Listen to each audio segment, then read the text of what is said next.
call this meeting to order of the North Harris County Regional Water Authority, 6 p.m. on Monday, February the 3rd. Thank you all for being here, and for those of you that are tuning in, thank you for your time. I've asked Mr. McDevitt if he would come and lead us in the pledges. Please stand.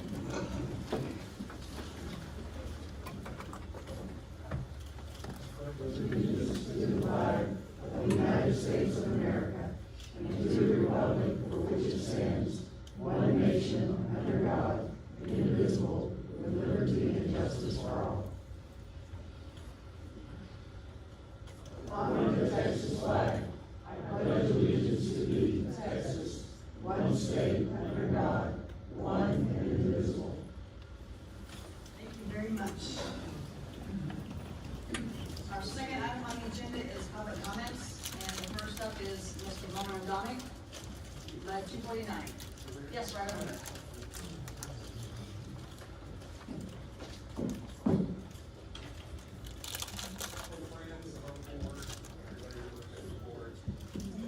I'm with 249, and today, reading the agenda, I just came across this note about a discussion on House Bill 1643. I read it.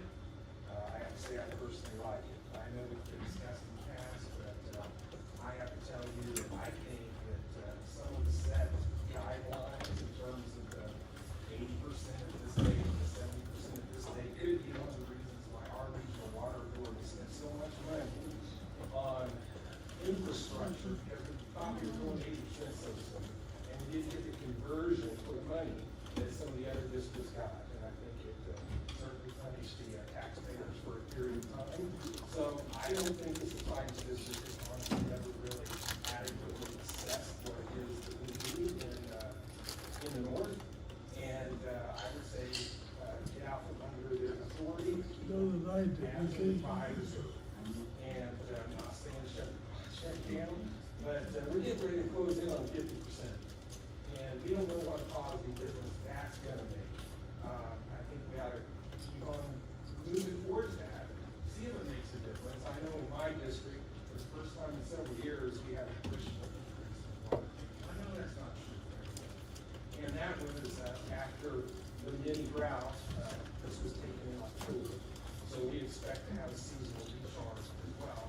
I think there's some signs that we're making an impact, and we just don't know exactly what that impact is, and I don't think society system will take our taxpayers and specifically what we impact. I would certainly, keep that 50%, keep up and grow. I know we can't build a system overnight, but we get into it again.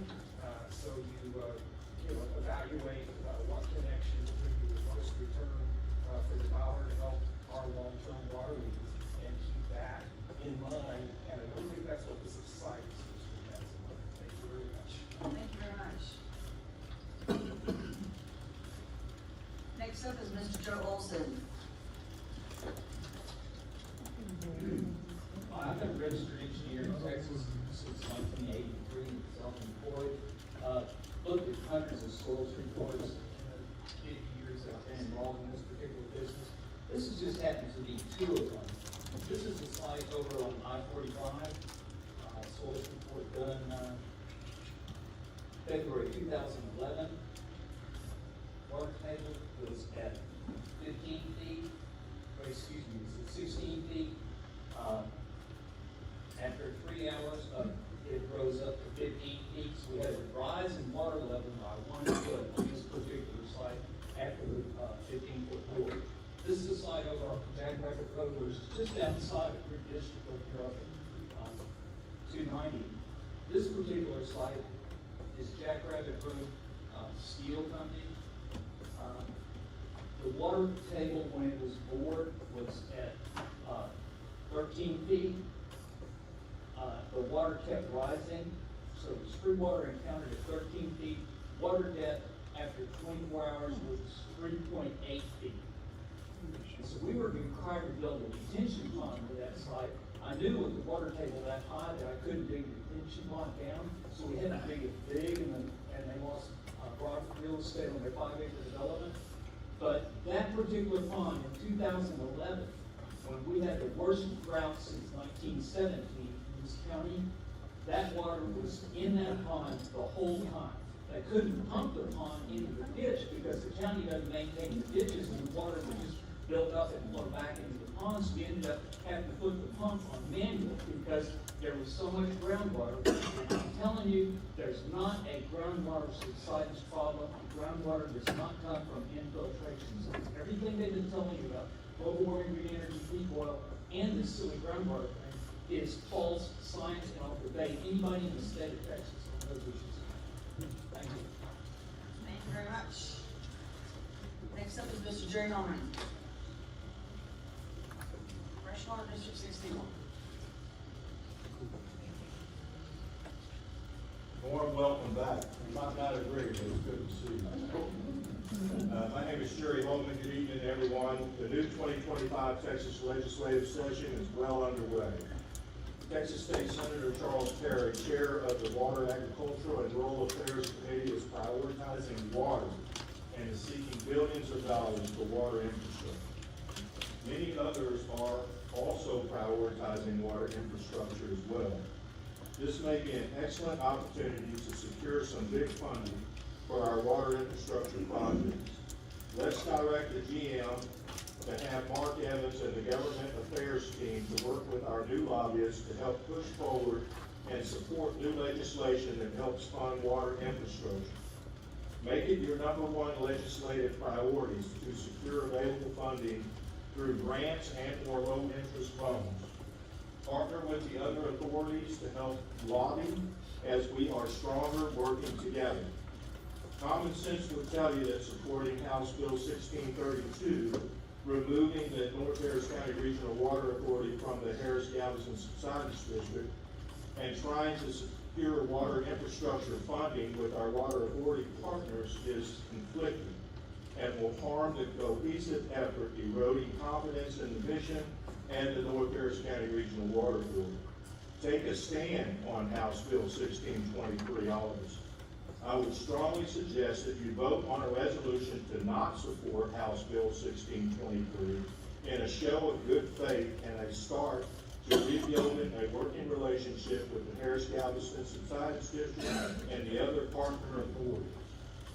I am also very concerned with House Bill 1532 Cunningham and believe it to be a backdoor avenue to future fees being placed on the local water authorities, including the North Harris County Regional Water Authority, to pay for dredging that other entities are already responsible for. This is legislation that may lead to a higher cost to the authority's ratepayers. The board should unequivocally vote down adopting any policy and procedure regarding reimbursement of private defense funds or some type of self-insurance. This is why you have insurance like everyone else. The standard D&O insurance is what most funds, including the authority, has. It will pay for legal defense should you incur legal expenses related to your capacity as a director or officer of the entity you are representing, unless you are found guilty of a crime of which you would have to pay back those funds through subrogation to the insurance company. Public funds for the reimbursement of one's private defense costs is wildly inappropriate and will be heavily scrutinized by all. Any private defense costs would be subject to standard criminal and or civil relief as per the law. The right to request reimbursement from the plaintiff would be appropriate. Thank you for your time. Thank you very much. Any other blue cards? Is that it? Okay, next item is message from the president and board members. I've got Ron and Mark and Kelly and David, if that's okay. Is it- Okay. Dr. Presley? None? Okay. Well, again, welcome to all of you. I am thankful that I talked to Carlton. I'm thankful that our infrastructure survived the snow and the below freezing temperatures. And I would probably people from that. I hope you all made it through the snow. Personally, I went sledding when it snowed, so I was glad to see the snow. I attended the AWBD conference a week or so ago and found it very informative. We had several seminar blocks, and the first seminar block, I wanted to go to all 3 sessions, but you can't be in 3 places at once, so I had to choose. I attended a session on ethics, TCQ regulations, and one titled, they said, what? Meeting mayhem, how to keep it professional. Oh, and Mr. Todd with different Marquis, he was a part of that panel too, so he can tell you about it. So that was very good. I also taught some John House sessions on Bond Basics 101, so that was good. In other news, in Governor Abbott's 2025 State of the State, some of y'all may have seen that, he said Texans are facing an affordability crisis. He discussed property tax relief and also making water an emergency item for the 89th session. He said they will provide the largest investment in Texas history. I'm hoping there is some grant money there, or we can get some money appropriated, and not just more money for loans. We'll see. It is unfair to our constituents to bear the financial burden of this conversion project and the associated debt. It's not right for them to pay additional fees and take on more debt for funds that taxpayers have already contributed to the state of Texas through taxes. Please help me to find a legislative solution for all our constituents. Finally, I'm looking forward to a productive meeting today and hope we can work together smoothly, have constructive discussions, and make well-informed decisions that serve the best interests of both the Water Authority and our constituents.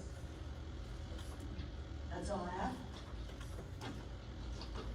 Next up is agenda item 4, approve the minutes from the January 6th, 2025 regular board meeting. You all received these Friday. You had a chance to look at them. If there are no corrections or objections, then the minutes are approved as distributed. Thank you. Agenda item 5, finance director's report, including monthly financial report and payment of bills. Thank you. The financial report is as of December 31st, 2024. Our corporate enterprise fund balance is $1,193,714.07.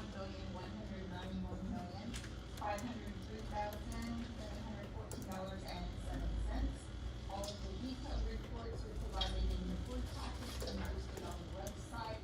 The checks, the design, engineering, acquisition, construction, consulting, and expense checks are totaling $725,234.46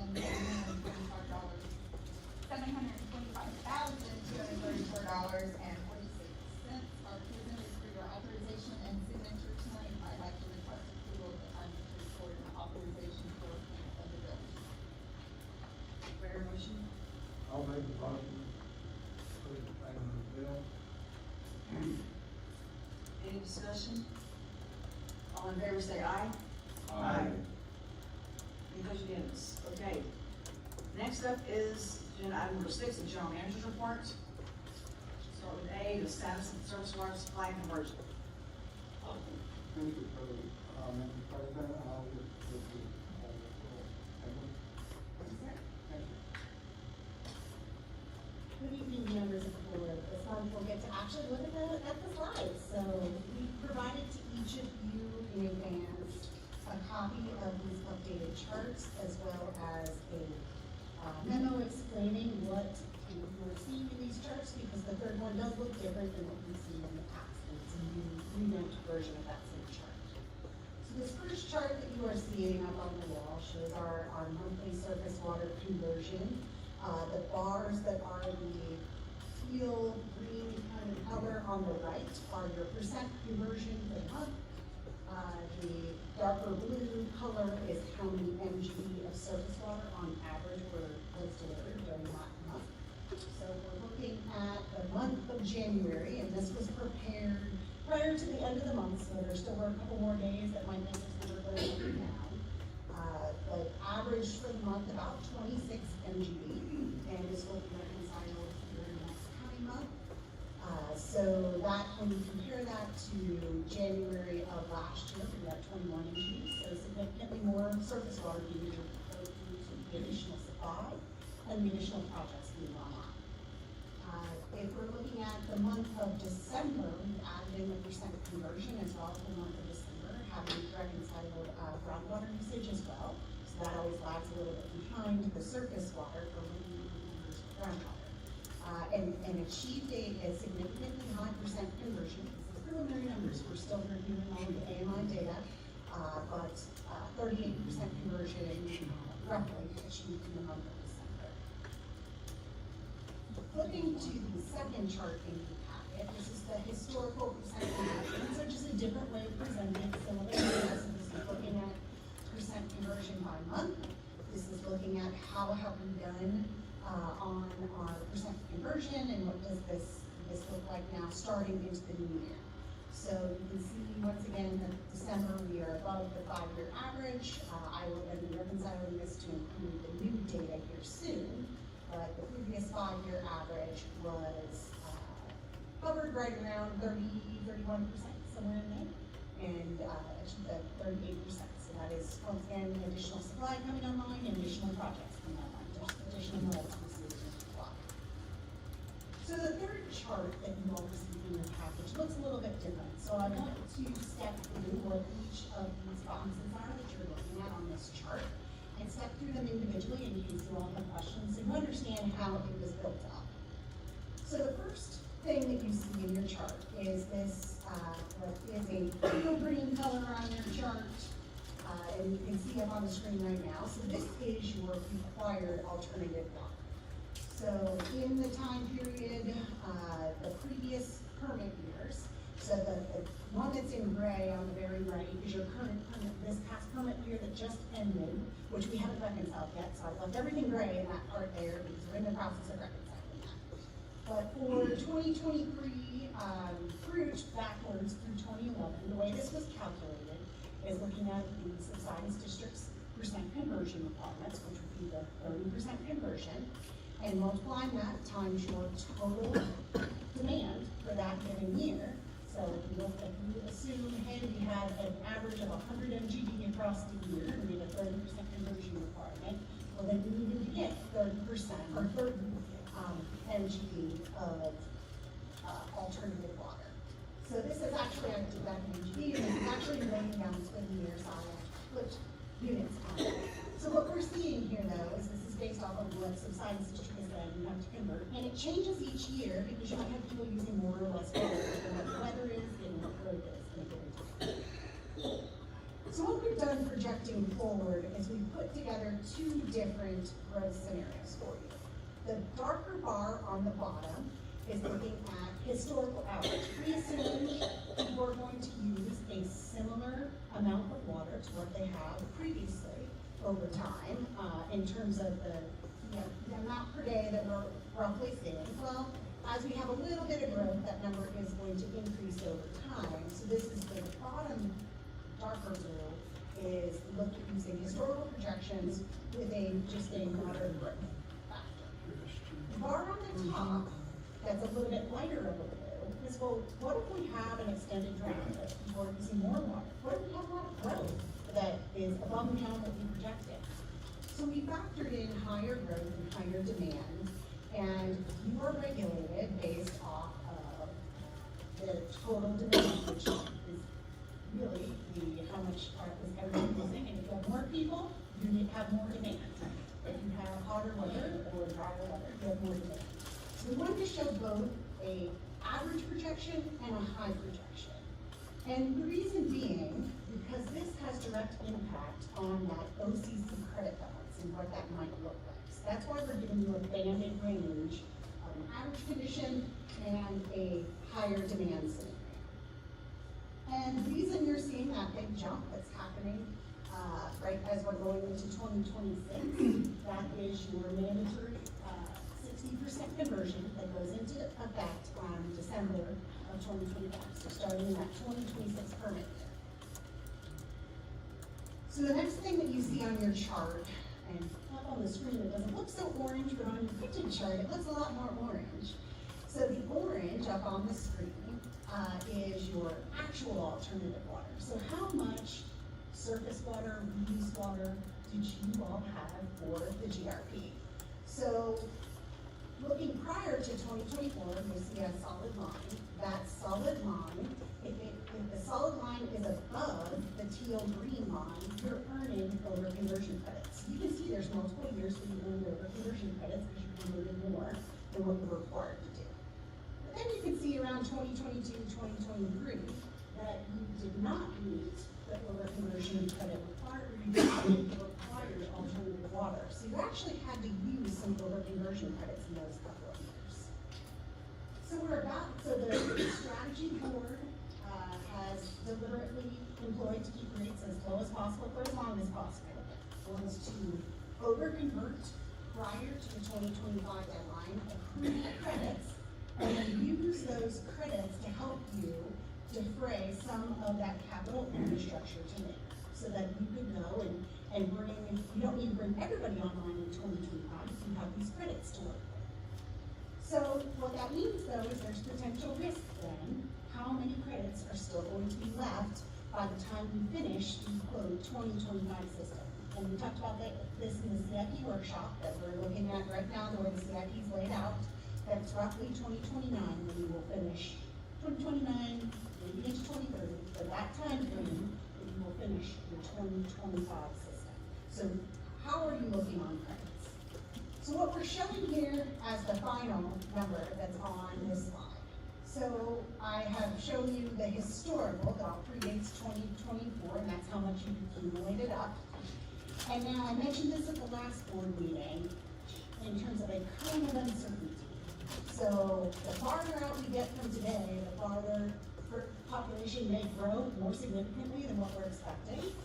We may have much drier weather than what we've currently experienced, and that's why we have both a high and a low projection on what might happen to those sea credits. So what you're seeing here, and if patterns continue in accordance with your current historical demands and what you've seen on demands, the top line shows, and you follow the average demands, you all have plenty of NHCRWA credits to make it through. The dotted line shows then when the capital projects are going to get done based upon your current CIP. Now, the bottom line does show that if there is a lot more growth in the area that occurs above and beyond what you have been planning around, a moderate growth level, if you have a high growth level, or if you have higher demand due to drought conditions, there is the potential that by the 2027 permit year, if you do not have enough over conversion credits to carry you through until the 2025 system is fully online. So, what you might be saying is, okay, you're delivering the bad news. How are we going to watch this, and what are we going to do? What types of guests? I have it on your assumption on growth on the lower curve, or any of the curves as far as what is the percentage breakup between growth in well water or groundwater and growth use in surface water? What is it?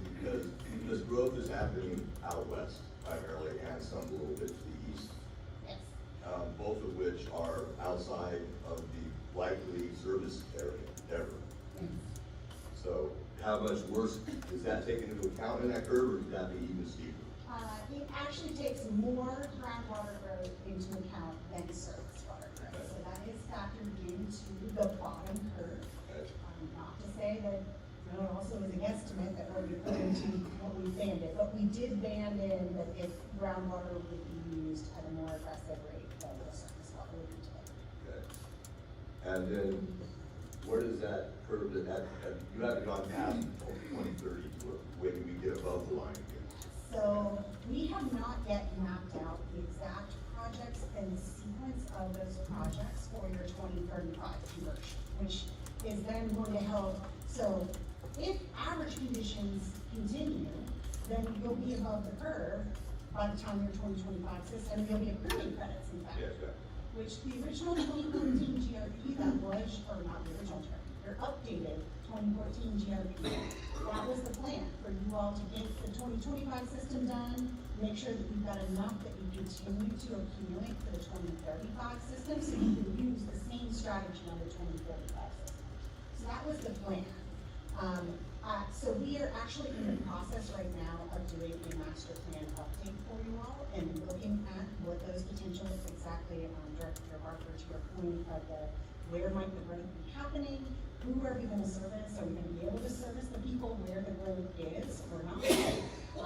Then how do we make up for it in other parts of the GRP? So we'll be looking at all of that to then get you a better projection. That will be part of that master plan update that we're finishing this year. This is a great chart. So curious, why aren't we gonna possibly amend the 2014 GRP?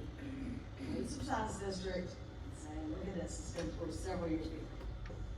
Is that a thought or not? Would you like me to? Sure, yeah. Melissa, in order for the HGS to improve your GRP or amend your GRP, you have to present a plan that meets the goals. And we cannot unilaterally amend a plan because then we don't get it. So when we amended it before, it met their goals. I still think we should let them know that how far we might go. Or potentially. Yeah. They will say that's your problem. No, That it's our problem? yeah. If our project schedule and plan does not meet the regulatory requirements, it's on us. They are not responsible.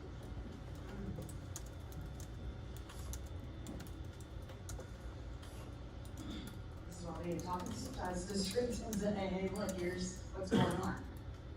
Because we already have over converted, we're already working our tail off.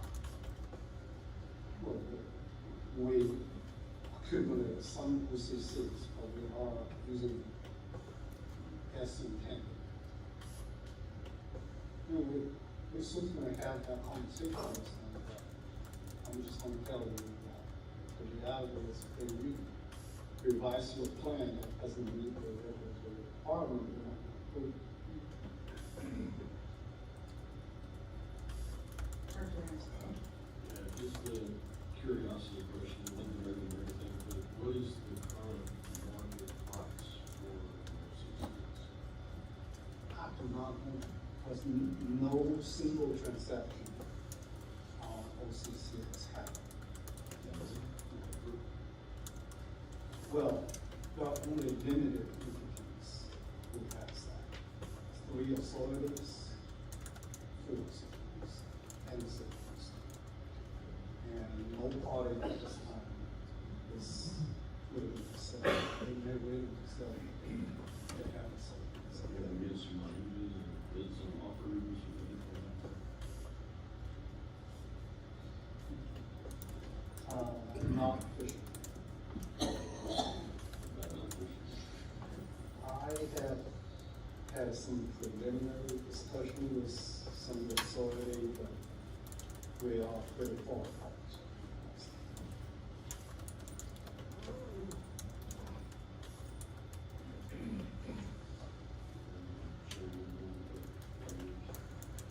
Sure.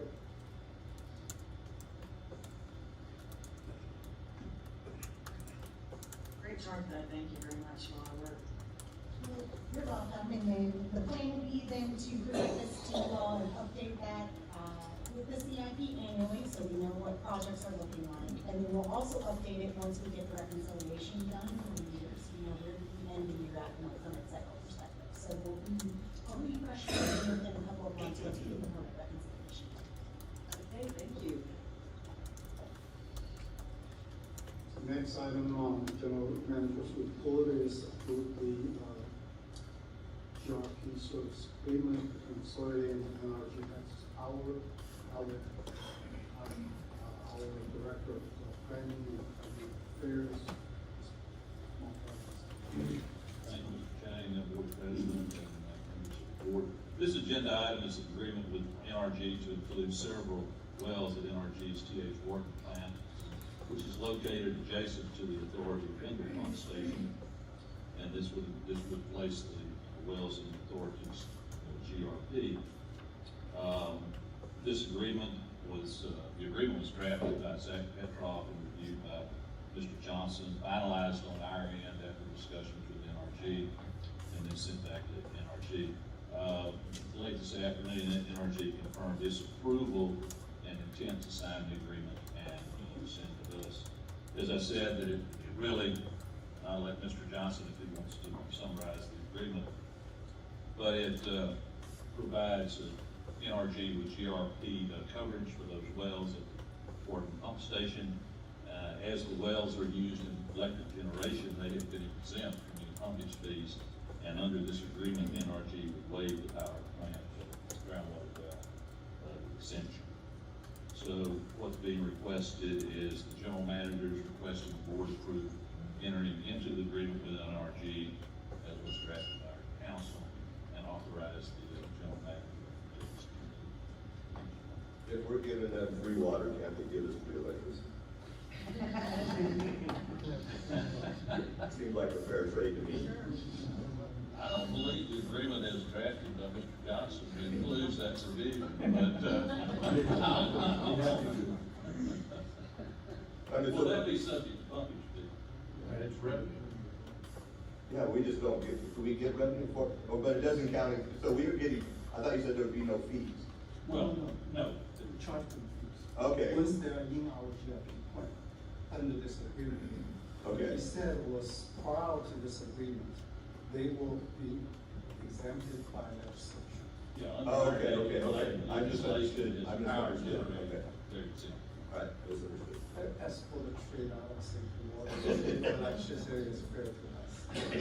So probably not. What, are they needing additional water at that plant? They're needing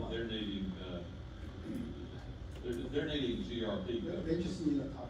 Yeah, they need, just like any other well owner that's seeking to get in our GRP, they need coverage. Why do they need it now? Why do they need coverage if they're exempt? They have been, well, they exempted from our GRP. They have been using credits they purchased, not OCC, but the educational credits. And they have been credits to meet the requirement so far. And they are barely using at that site. Now, they're switching from 30% to 60%. They don't have any credits if they want to join us. Oh, they were exempted, that's right. I still don't understand if they're From exempt. our GRP. That's right. They are not exempted from HGSP's regular. Oh, really? I thought they were. No, they're not. Just us. Just us. That was something where our. It may be this will clarify a little bit.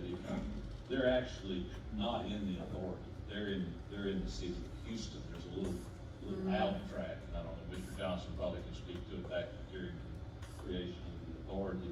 So they're not actually in the authority boundaries. I mean, but they're so close to us that when the Rendell pump station was being tested, they provided water to us. And when I say it's adjacent to it, I mean, it's immediate. Sounds right. I don't know if that helps any or not. I thought they were exempted from the Houston Galveston. No. And the HGSP's regulatory requirement is no. So they, Well, except to. There's several. Except to, you pump under and. Or you've got three, less than 4-inch wells or something? Yeah, and a residential, Yeah. single family house. Yeah. so so they're gonna leave the city of Houston and become our GRP, are they gonna re-add that property? Well, why don't they stay in the city of Houston? What is the reason for wanting to leave the city? They are not in the city, they are outside. They are not in our boundary, not there. I believe they're inside. I believe the term they were inside because they did just get a waiver from a letter of no objection from the city. That's right. Okay. So two conditions. One is they will give us the waive their legislative exemption. Two is they get a letter from the city of Houston to, the authority, with no objection. And will be covered. So we'll get paid for the water. We will get paid for the GRP coverage. just like everybody else. Right. Pump fee. With the pumping fee. Right, it's all the water that they pump. Okay, so then I'm assuming this is to cool their water, their cooling towers. Yes. So what's the consumption of the cooling tower? What are we looking at additional that they need to pump? So, Right now, it's not that much.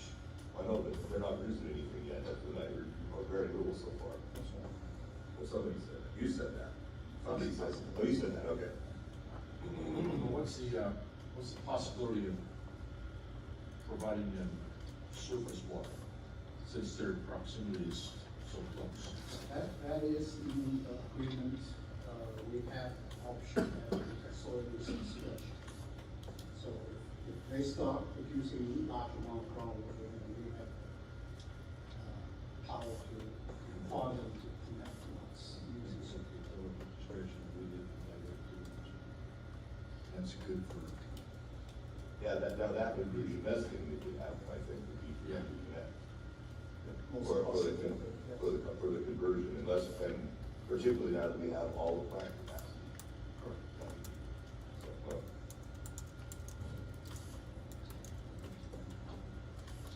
So, well, So given what Amber told us about the total uncertainty, what will we be charging them for the water? Same as everybody else. So nothing close to Hertz Gallson, that's good, I mean, was that taken into account, Amber, that your uncertainty? The amount that they were making? Not factor in, adding in NRG in that analysis. That analysis created NRG. and we don't know as of yet when they're at 90% capacity, what they're gonna run at, or even 100% capacity, what the water usage is. Well, they have a total of 6 wells. And the only large capacity well is well number 1. We don't know the one. Looking at the map, if we requested the description of what the wells from, there's 2 wells, one in half. What is the largest producing wells, which is less than 2 inches? There's a couple of, 2 or 3 wells that are not operational. That's my understanding. Yes, where is this located relative to, say, Jersey Village? It's right on 249. They're No. literally next It's- door to. It's, yeah. That's why we list them to construct a pipe, PVC pipe, to produce our construction water for our, Yes, residents. it's So it's right in between 249 and Beltway and Gas. So is that set up to where if we said they had to use surface water, we could use that pipe? That pipe is temporary for construction use only. So they will pay for that connection? We did the contractor. Sorry. If we determine they should go with surface water, would they pay for that connection? I believe under our rules, requirements.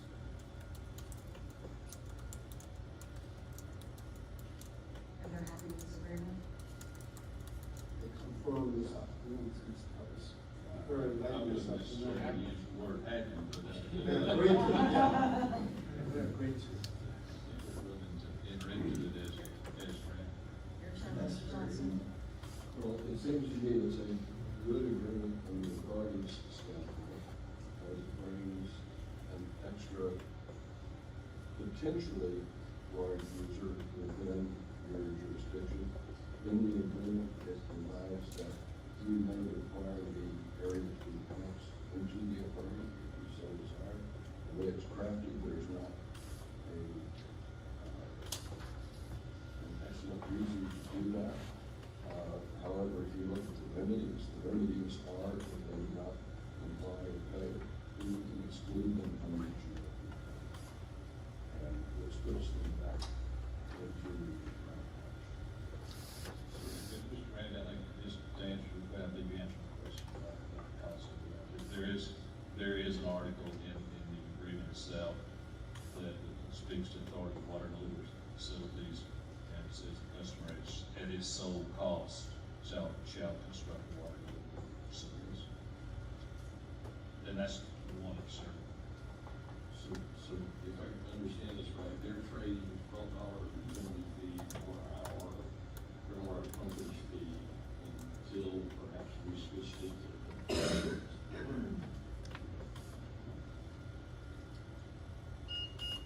So how quickly could we convert them? You guys, thoughts?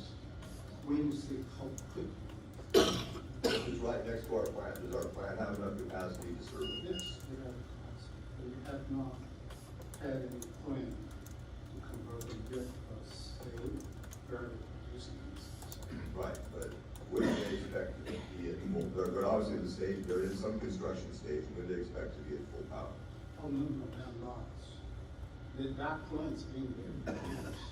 Okay, so this is not to support new construction? Yeah. Oh, okay. No, they have those wells since 1990. At one time, after joining the survey, I was instructed by the board to negotiate with them to buy the wells. And that discussion, negotiation, finally, the time, the point was the new Northeast plans in service. We have now new transmission line, we no longer have that. We have 50%.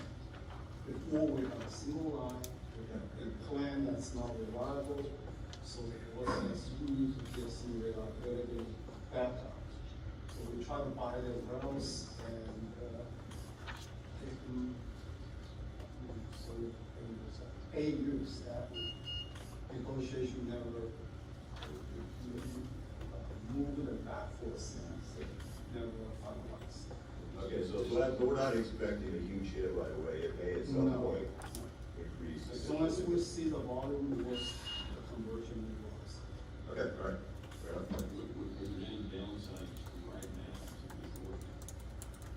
That's why we introduced it. We believe that for them to join us, we receive the revenue that we need. And we can cover them with essentially nothing.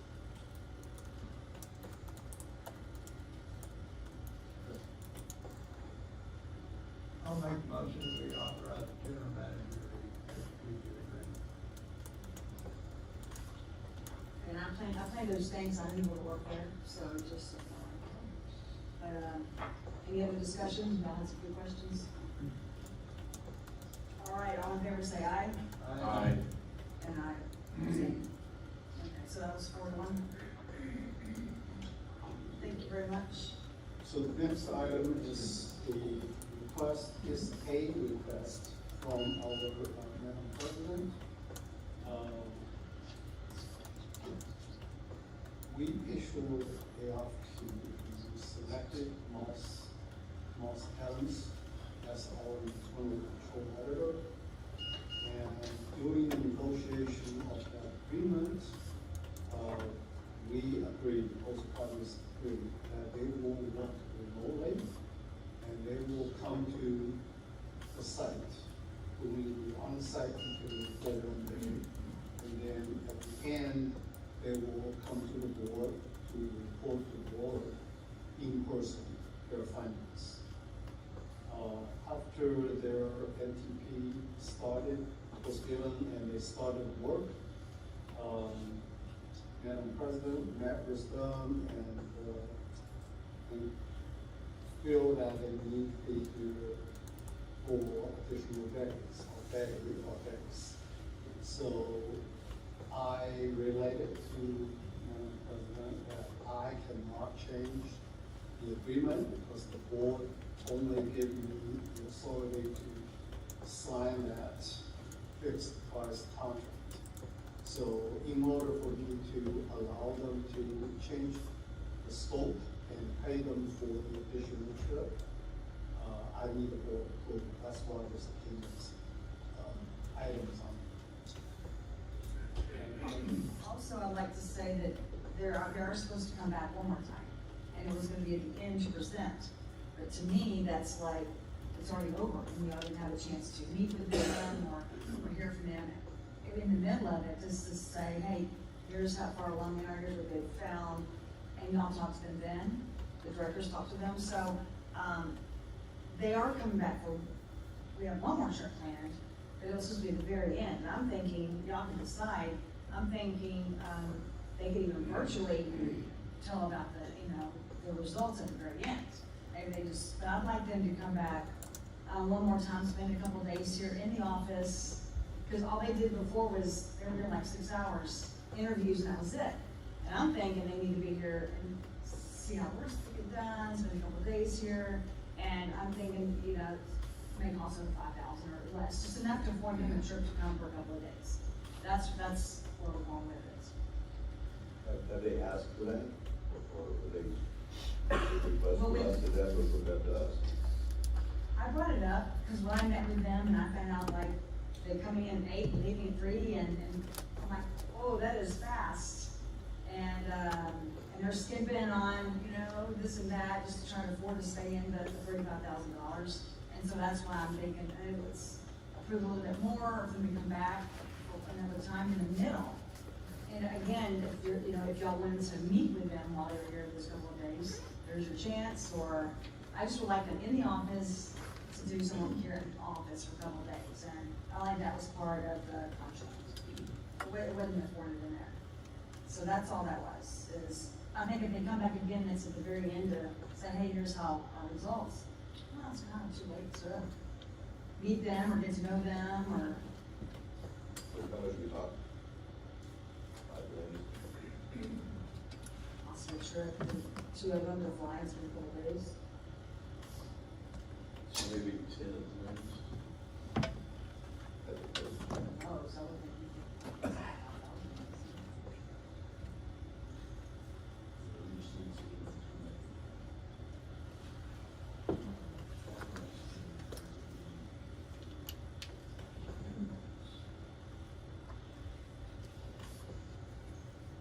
Any other discussion on that?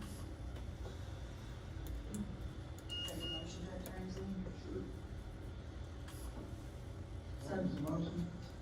To authorize up to an additional 10,000. we're gonna come back on that, Well, could have. Yeah. Any discussion on it? All in favor say aye. Any opposed say no? Any abstentions? Abstain. Okay. I work remotely. I should have seen the benefit of the on-site. Close. Thank you. I love face-to-face, so I like that. There's benefits. Okay. Thank you very much for that. Next up is agenda item 7, the operations and status report with Mr. Coughlin Debits. Director Rao mentioned, what was probably the most interesting factor this last month was the freeze. We can't hold our breath every time we see that kind of a cast. But, this time we came through without any significant damage, unfortunately. We can't report for any engineer or temporary construction completely in this kind of weather and temperature. So we do some extra utilization of only physical and only what we expect. And this time we were successful with that too. But I'm hoping that that'll be around this year. One of the things we like to do this coming month is we'll get to the fall and fall. And that is open at 5. Put it in the shop, and examine, instead of identifying as having excessive operation. It's been on standby to use an emergency for the past few weeks. They haven't run over the coast. So we want to pull in and see what's going on with it before we put in the excessive one. Don't have any questions? How long? Starts the generator? did you start the generator? We never lost power line. Well, I know, but before you tried to start it and had trouble starting it, but I think that was, you still had power at the time, right? 3 years ago, wasn't that then? Changing the power is, Well, I know diesel generators are hard to start in 19-degree weather.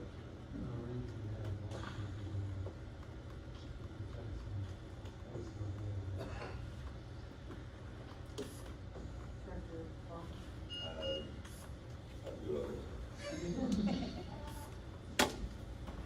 Okay, thank you very much. Next up is agenda item 8, report from Director of Planning and Governmental Affairs. Take it away, Mr. Evans. Madam President, good evening again, everybody. Hopefully, nothing that I say will contradict anything that was previously told this evening. Y'all should have received the first legislative report from our lobbyists this afternoon. I would just add that Senate committees have been appointed. No real surprises there. Perry is chairing Water Ag and Rural Affairs. Senator Bettencourt is chairing Local Government. Of course, as y'all well know, the new speaker was elected, Dustin Burrows. So the House probably later this week, maybe tomorrow, I don't know, maybe we'll do it tonight, maybe we'll start naming committees and chairs. Both Governor Abbott and Senator Perry have mentioned Representative Cody Harris in speaking, talking about water. So if he doesn't chair natural resources, he probably will carry the water bills. As was mentioned earlier, the governor did give his State of the State address last night. He identified 7 emergency items. Most of them, I think everybody's familiar with: property tax relief, school vouchers, savings accounts, bail reform, teacher pay, merit raises, things like that. One of the items was investment in water. So I would just, Ron, if you'll pass these around, this is the governor's one-pager on what he's talking about, investment in water. So I think this will give you an idea.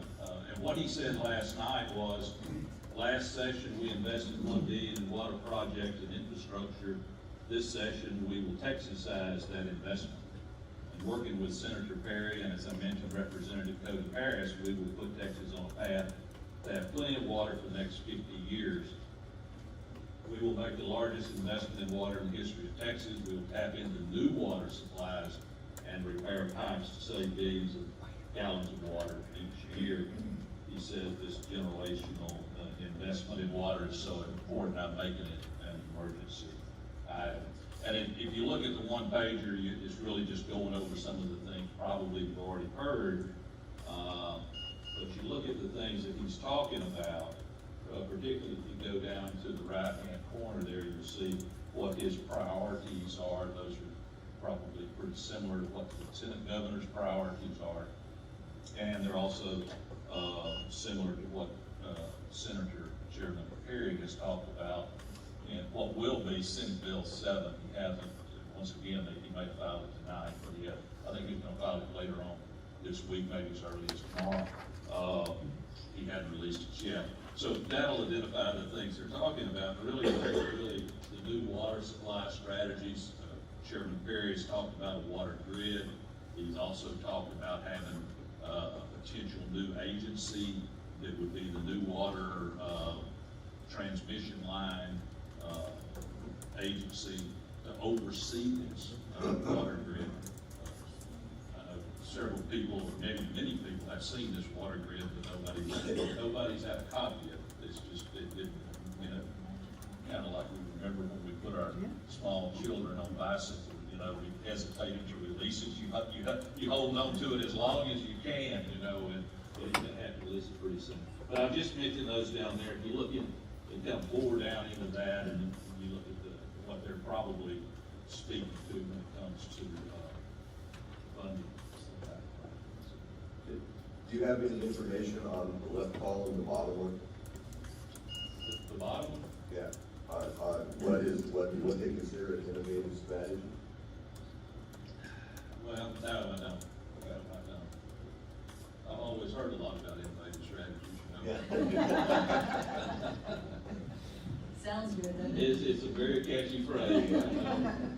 But of course, it probably, desal, and also the transfer, they talk about the transfer of water, from where the source is, or what the abundance is, which is East Texas, transferring it to West Texas. Being from East Texas, I can tell you that all the representatives over there are immediately against that. Yeah, I would say, yeah. I mean, that is interestingly enough, back in the day when I was county judge, anytime a state politician came into East Texas, they talked about not moving any water from East Texas to West Texas, as long as they were in East Texas. Yeah, I can see that being hugely unpopular. But needless to say, Representative Lucia will be following this, and any opportunity, obviously, for, anything that could steer some of that money toward, regional water authorities such as the Norfolk Authority, certainly,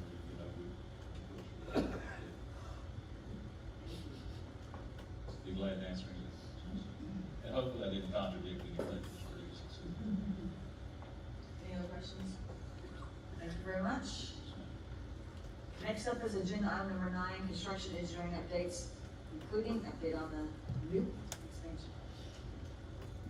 I'll take that. Good evening, President, members of the board. We have some good news to report from the project.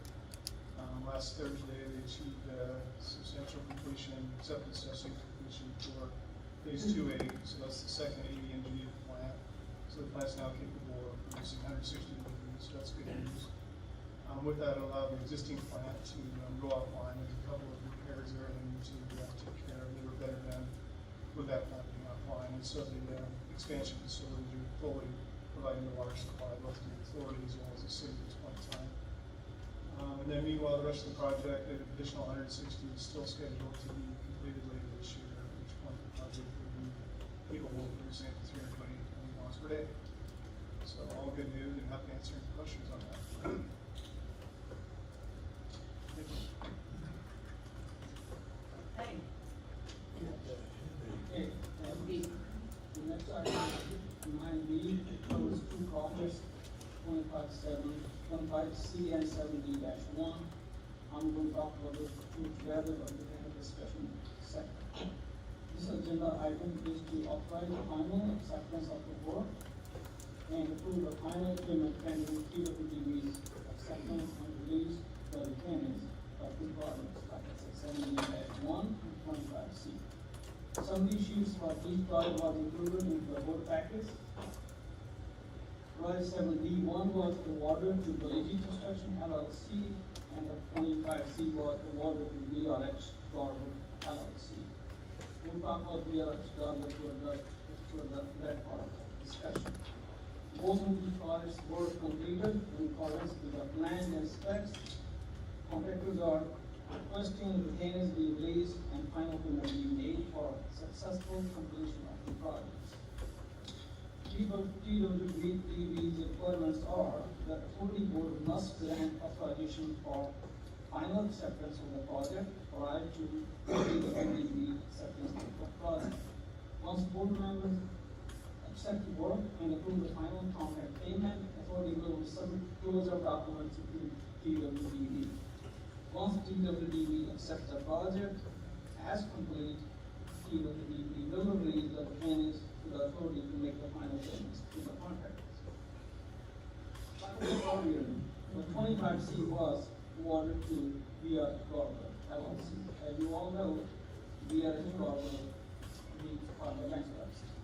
So the surety company, which was Hartford, they came on board, they finished the project to wait at construction. The project is complete.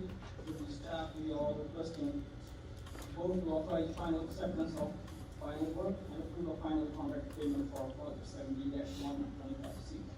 Happy to answer the question. Do I have a motion?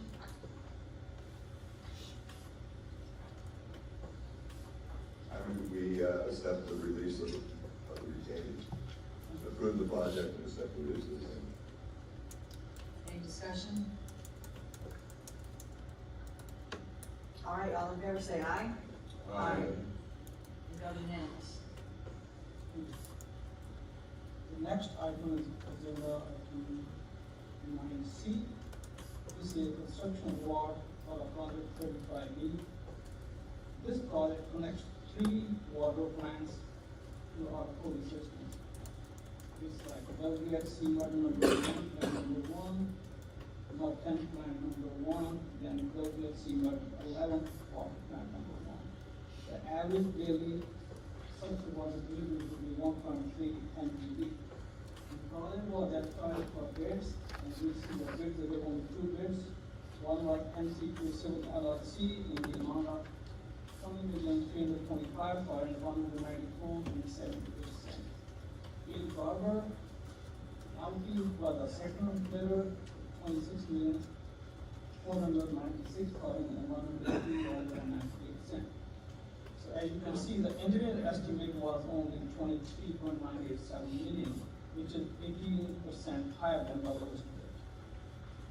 So the lowest bid is 18% lower than the engineer estimate.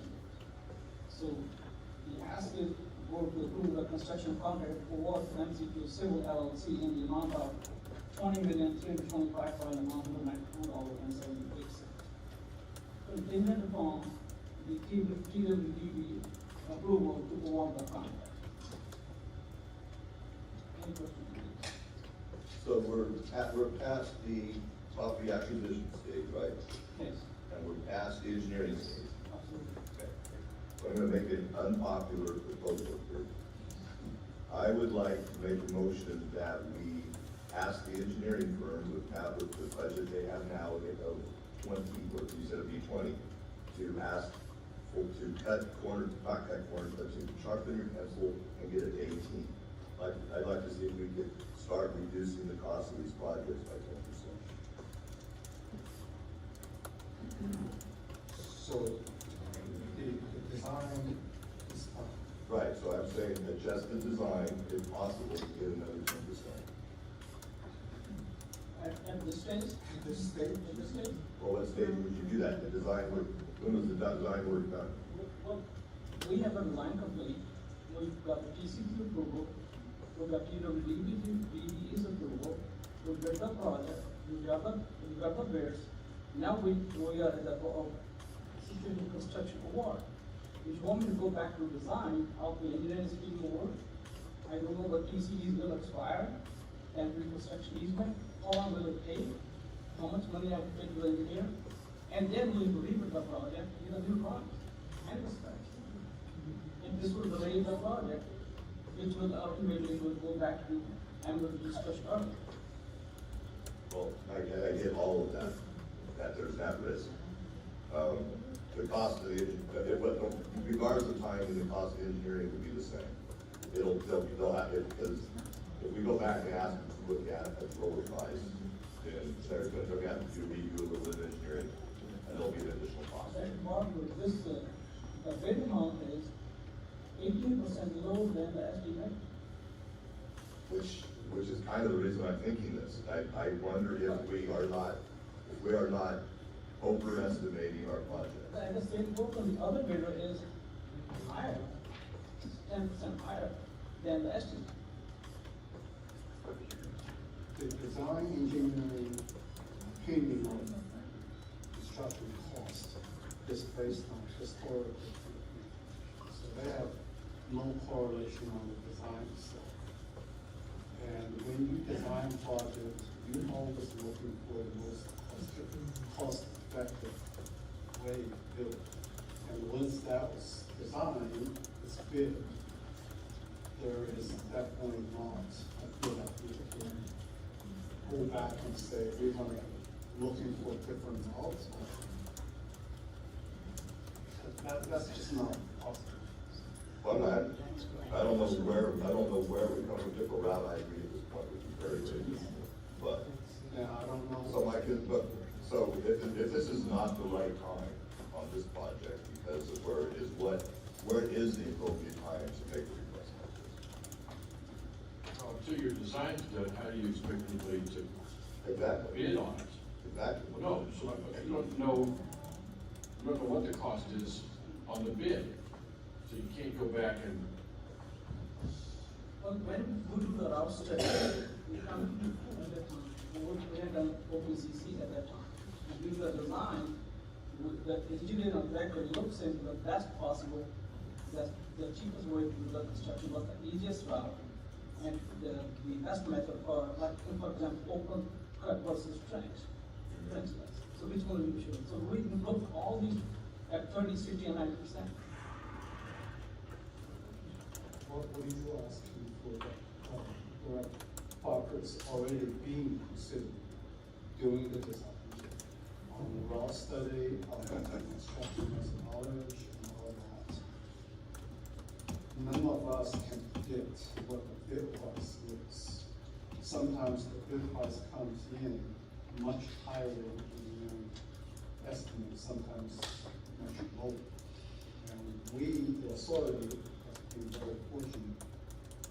Our construction project bids received recently is fairly close to the engineering estimate. Again, sometimes higher, sometimes lower, but that has nothing to do with the design. And I would like to add that this project has basically two, maybe I shouldn't say phase one, phase two, but one is WRF, one is water line. Both the contractors did the basically same bid for the WRF. One contractor, which I'm sure both of them will submit the WRF to the third party. The water line, that's where the difference is. One contractor did way too low, and the engineer estimate, maybe that he's hungry, he doesn't have on the project. Could be other contractor, could be he has got bunch of projects lined up, he just wants to make money as much as he can. So this is a very hard situation for an engineer to estimate basically the cost just to the dot. Well, Judge Parker, I like your way of thinking. So here's a thought. What if you go back, you can look at other projects maybe, pick 3 or 1 or 2, and look and see, well, I wonder where I think they could have saved, and then present that idea for the future, like, hey, I think you're overspending here or there, and that's how you go back and go. The thing is none of us on the board have the understanding of to be able to pick those things out. I couldn't tell you that this pump manufacturer costs 40% more than that pump manufacturer. I couldn't tell you that. There's no way I would know.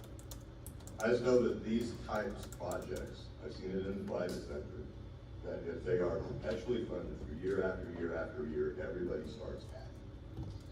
And eventually you're paying a lot more than we should. And that includes the contractors start to expect, well, where can I come in on a bid on this and still get it? They're still above, and the fat never gets cut out of the system. I hear what you're saying, I like your thinking, but I think it would mean going back and looking at, picking a project or 2, and yourself on Saturday or whatever, and start looking and seeing how much the easements cost and this, and what can we do, what could have been done different, or what can we save? You know, can we combine an easement as opposed to do, get approval for another easement? I'd say maybe that. I guess this one sounds like it's done deal. Well, and the TWDB has a say. Do they not? At some point, they're looking, hey, we're not gonna pay that much for this. Do they have that kind of review periodically? They do review a drawing and specs. They don't just review the cost. That's Okay. But The point is not, as we described, not disagree on that. When you bid out a project, it's competitive. If a contractor paying the price, another contractor does not, guess who gets the job? So that's what the competitive bids is all about. Right? So, I mean, the market is competitive. In the last 3 projects, if I remember correctly, the difference between the first bid, the lowest bid, and the second lowest bid is less than $30,000. I mean, it's not like you can continue, oh yeah, we just hike the price, they will pay us whatever we ask. No, that's not the case. Yeah, shift gears just a little bit.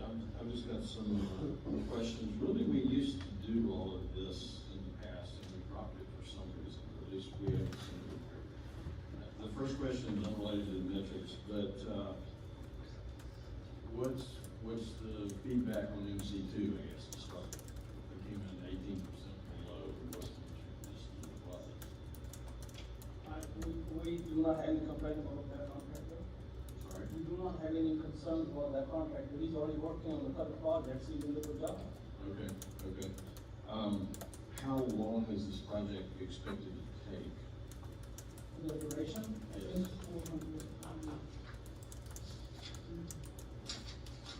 Substantial completion is 351 days. yeah, Okay, so, 351 days, and the final 380 days. okay, and the other, we had gotten into, I thought it was gonna go forward on all projects, but it's dropped somewhere along the way.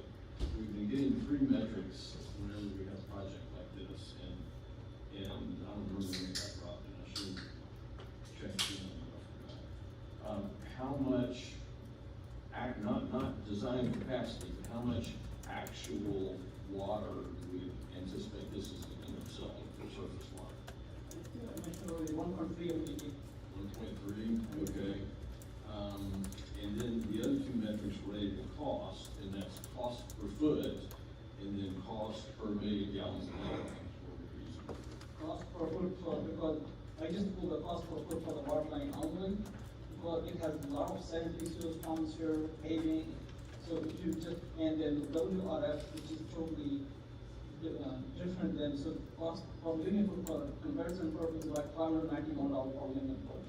$591, approximately 600. Okay, okay. And maybe you could send that to the board, and what about the cost per million gallons or whatever volume?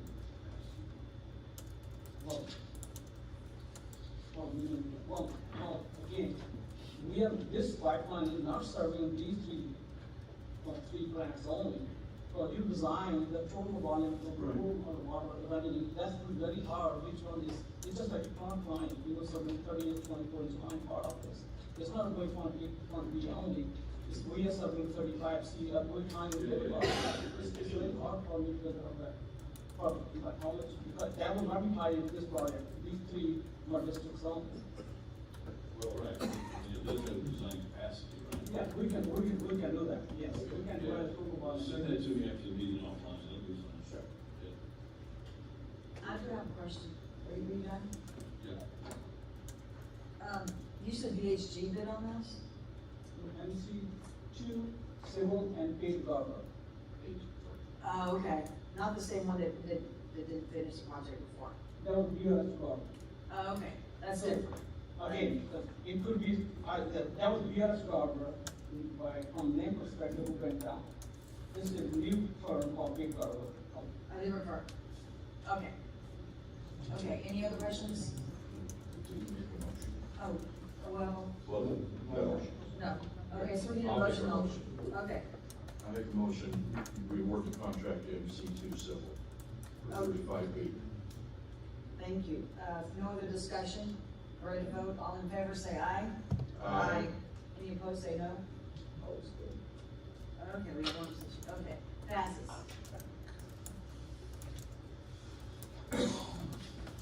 Next is D. Approve the amended or restated professional services agreement with Infomark. I will start and I will.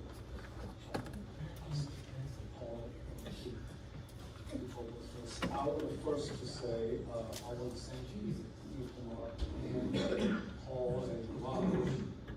They have worked diligently, especially after Joel come on board. Brand new, has no problem, knowledge what the contract is.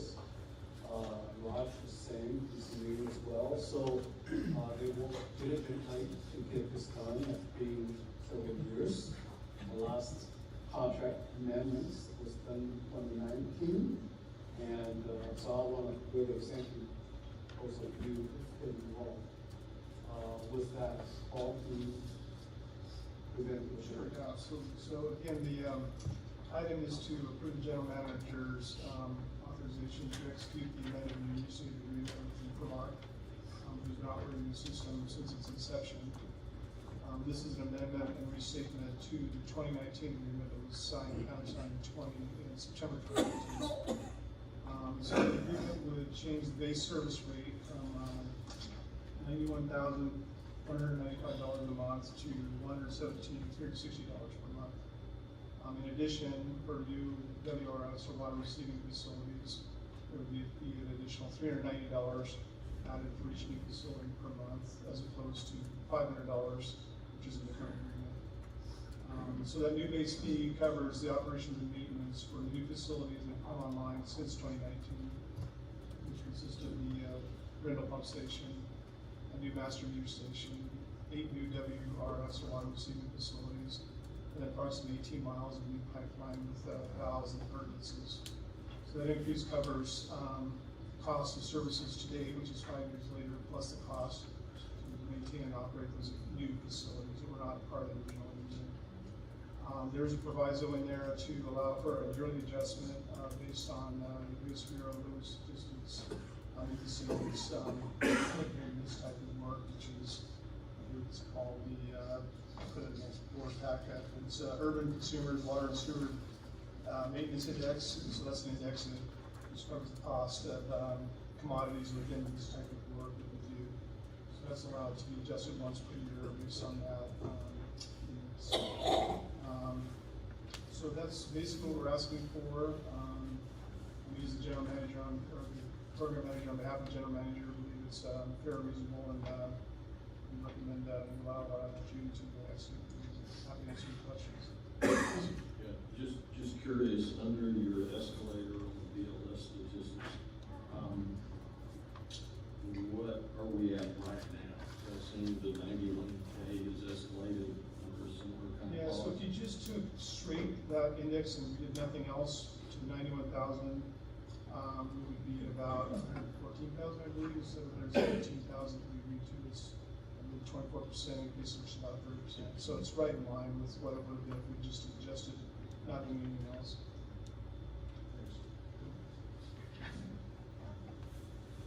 Can you go over those prices again? Sure. Yeah, so the new base service fee, which is the monthly fee to do the base operations plus the preventative and predictive maintenance services, is $117,360 per month versus $91,195 per month, which was for the 2019 agreement. And then in addition, for every new WRF that comes online, there's an allowance of an additional $390 per month per year of WRF. And once per year, we can do the adjustment for the maintenance legislation. So Infomark's already been doing the work. We just haven't updated their agreement. They have been doing the work, yes, Yeah. since these new facilities have come online. So that's right, they've been still operating those new facilities without an adjustment to the base fee. Because we have rental pump stations, 2 meter station, and the WRFs 8, like you mentioned, that was 18 months of water line. There's more work than that. And you're discounting their per WRF.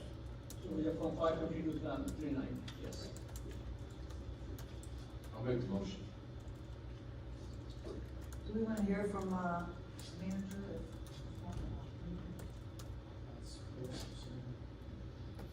You want to come say hi?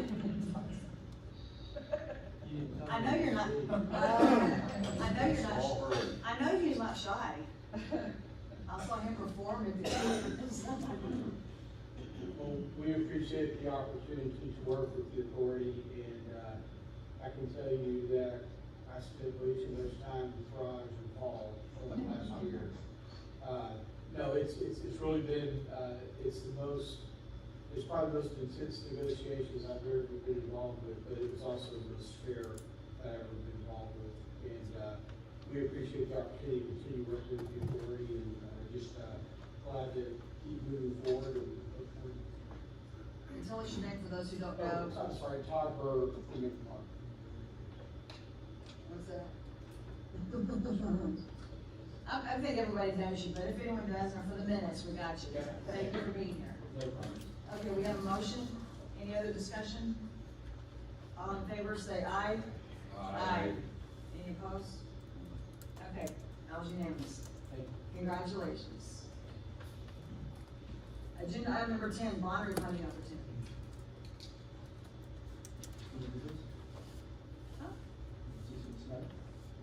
Yeah. Yes, if you're going first, go ahead. You will recall, we are always having discussions about what are our cash balances, and is that cash, what funds are they, what funds are they using? I think that we've got a little bit of an opportunity to release some of those cash reserves that we have in terms of the debt service reserve funds that we have presently on both the series, outstanding series 2013 bonds and the series 2015 bonds. There's about $150 million of those bonds outstanding, and I think we will probably end up refunding about, I guess it's about $82 million in those bonds. That will depend upon what market conditions are like, if anything ever implements refunding. But what I think we can do is, I think instead of funding our debt service reserve funds with cash, as we have on all of our outstanding bonds, and we have in the past, I think what we can do is we can issue something that might be called a second senior lien revenue bond. And I have spoken with the rating agencies, and I've spoken with the GWDB. And the concept would be that we would give the bondholders all of the same covenants that we have in our outstanding senior lien bonds. Same rate covenants, same additional bonds test, same cash flow provisions in terms of the monthly deposits that we would make to the debt service fund. We would maintain the same operating reserve funds, we would still have the same coverage fund requirements, and we would maintain our improvement. But the concept is that we would only tell the funding bond holders that their debt service reserve fund would be funded with a AA rated surety bond, which my analysis says that would cost us about $125,000, $150,000.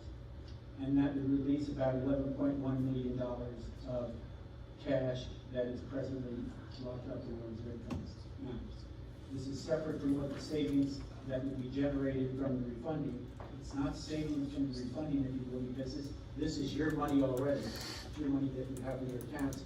All I'm suggesting that we would do is we're gonna release it from being held in the debt service reserve fund, turn it back over to the operating fund, and once we get it into the operating fund, you board members can do with it whatever you like. You can use it to maybe sell fewer bonds in the future, or you can use that money to help sustain existing water rates that may be in place from time to time. I don't know what you're going to do with it. I'm just trying to give you an idea of what you'd be able to do. I've had enough discussions with the rating agencies to feel that I can't guarantee you that this is going to happen, but I feel highly confident that we would be able to maintain our existing split rate, which would be AA- from S&P and A+ from Moody's. We currently have an outstanding rating from Fitch Services, which is also A+, and I don't think that Fitch rating does anything for us. So when we implement the transaction, I would probably blow off that Fitch rating. You should also know that I've had a conversation and tried to summarize what I wanted to do with the Texas Water Development Board. My efforts with the Texas Water Development Board were TWDB, we have a master resolution with you all. But if you were to give us a special dispensation and say that you didn't care if we had a cash funded reserve, debt service reserve fund with refunding bonds, we might be able to issue just the same bonds that we always have. I've been reading over and over our master resolution, and I think there's problems with that. I don't think they're gonna tell us that, oh yeah, you can just throw that off. And so my workaround from that is to structure the bonds as I called them on the second line of the first page, second senior lien revenue bond series 2025. And like I said, it frees up about my calculation right now is it frees up $11.1 million of cash. that free up of cash would be there if you implement the transaction today, tomorrow, next week, 1 month from now, 2 months from now. It really doesn't change all that much. And I mentioned that this will come up again, because the question was asked at the last meeting, do we have to move forward right now? You don't have to move forward right now. Investment bankers are famous for telling clients that there's a window in the market and you better take advantage of this window in the market, or else you'll lose the opportunity to implement this refunding, and that would be terrible. So the $11.1 million is something that I say that's not a benefit of the refunding. That's just a benefit of the restructuring and marketing a slightly different type of bond. The benefits of the refunding that I'm talking about, still you can stick on page 1 of the package. I used rates that were in effect last Wednesday afternoon. Rates change every day. The rates that you actually achieve on the refunding are going to be a function of the spread between the high to low interest rate or yield on the outstanding bonds versus how we market the refunding bonds. We will engage underwriters to merchandise our securities, and we will not tell them how to merchandise the securities, but we'll know what the market is. It's not that hard to figure out how a AA minus single A plus revenue bond is supposed to be priced here in the state of Texas. But as of last week, based on the interest rates, the approximate total savings would be about $7.4 million. The approximate annual savings would be about $607,000. I would tell you that I've looked at this refunding many times over the course of the last couple of years, and guess what? The annual savings generally turn out to be about $600,000, maybe $700,000. And what that represents is about 2.7 pennies of water bills. And so this refunding doesn't change our whole way of being. I've stated there that the present value of the refunding is about 7.46%. The test that I use, City of Houston has a test where they say you must achieve, if you're a MUD and you're doing refunding, you must achieve 3% PV savings. I've never subscribed to the 3% savings test. I think that's too skinny. But I think if you can achieve a 5% present value savings, it's a refunding that's decent. It's worthy of an issuer's consideration. It's a refunding that nobody could ever go back 10 years from now and look in the records of the issuer and say, what the heck were they thinking? Why the heck did they bother doing that refunding? You can't question that if you're achieving 5% PV. You should also know that in the past, when we've issued refunding bonds, some of our refundings have achieved savings of, I think, 10, 15, 16% from time to time. When we were doing refunding bond issues for utility districts back in 2020 through about 2022, it was because of the crazy low interest rates that we had. We were seeing present value savings of 15%, 16%, 22% from time to time. That's not the market we're in right now. I don't know when we return to that market, and so I would just say, yeah, it's a decent refunding. You have to break your neck to implement it right away. I would say you don't have to do that. As I mentioned before, our savings right now are worth 2.7 pennies of our water rates. In structuring the refunding, as I said, we've got about 105 million bonds from the 2013 and the 2014 bonds that are presently outstanding. Right now, I think we have about 82 million of those bonds that could be refunded. My suggestion would be that when we implement refunding, we only select maturities of each bond issue that would contribute positively towards the present value savings. And we can run computer models and optimization models that tell us, how each maturity contributes to the savings. So one question that you should ask when you're evaluating the funding is push back and just say, now, can you assure us that we're only refunding bonds that are contributing positively towards the present value savings? Because if we refund bonds, there's no covenants to fix here. So if you refund bonds that that don't contribute positively towards the present value savings, all you're doing is jacking up the cost of issuance.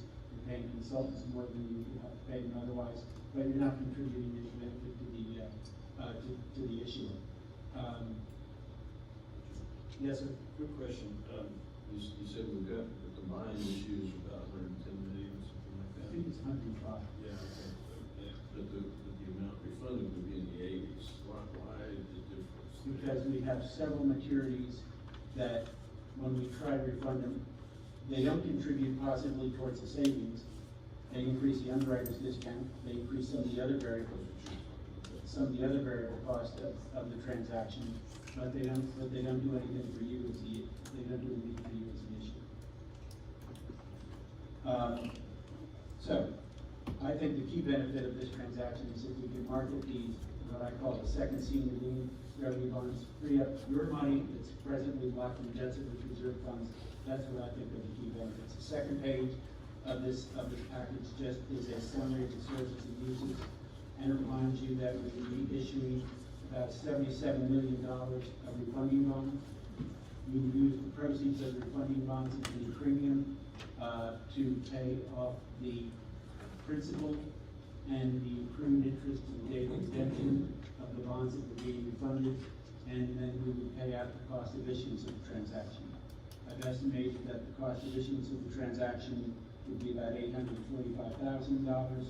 I would assume that the underwriters would work for about $4.50. We could probably work on that number a little bit. Jerry Kyle said for refunding of this side, our bond counsel, his fee would be about $170,000. Underwriters counsel, Kathleen Ellison from Norton Rose has done the business in the past, and her bill would probably amount to about $60,000. I put in $75,000 for financial advisory fees, and then there's some other transaction costs. I assume we have to get our engineers involved to help us put together the bond offering documents, and we have the rating agency fees that would amount to about $75,000 fees. Those are the major fees. Down towards the bottom of the schedule, again, I refer to the funded bonds being about $82 million, and I point out that our present value our total savings here would be about $7.3, almost $7.4 million. And again, board members, you don't evaluate refunding based upon, well, this company said the total savings would be X, and this company said they'd be Y. X is greater than Y, therefore X is a better refund. That's not the way it works, okay? We know what the market's gonna be, and we'll be able to negotiate and get the bonds priced properly. This just happens to be what the savings on the refunding were at that moment in time in the marketplace. I think the question came up last month, how much would the refunding be if we did not have to pay cost of issuance? As you've seen through all the other bond issues that you've been a part of, if you're going to access the capital markets in this United States of America, you're going to pay some cost to access those capital markets. All the cost of issuance that I've enumerated there are industry standard cost of issuance, and all the savings numbers that we talk about are net of the cost to implement the transaction. I've also, third page, which is labeled page 1 at the bottom of it, that's the third page of the package. I just wanted to show you that when issuers issue refunding bonds, sometimes they will extend the final maturity of those bonds. I don't think there's any need for us to do that. And then so the second, or the middle 3 columns of that, you can just see that the final maturity of our refunding bond issue would be the same as the final maturity of the refunded bonds. I think one series of bonds has a final maturity of 2035, and I think the other has a final maturity of 2033 or 2034. I can't remember which it is. In the far right-hand column on that same page, you see that the annual savings would be about $674,000. Total savings $7.3 million. I'm saying that, $670,000 a year, total savings of 7.3 or 7.4 million is better than a sharp stick in the eye. But again, it's not gonna change your whole way of being, okay? And I think the best way to look at it, as I've said, is it translates into, about 2.7 pennies of water rates. The next page, which is labeled page 3 at the bottom, is just a schedule that just shows you what would be, if you look at the middle 2 or 3 columns, we would probably merchandise the refunding bonds with 5% coupons and negotiate the best yields that we could get from with the underwriters. John?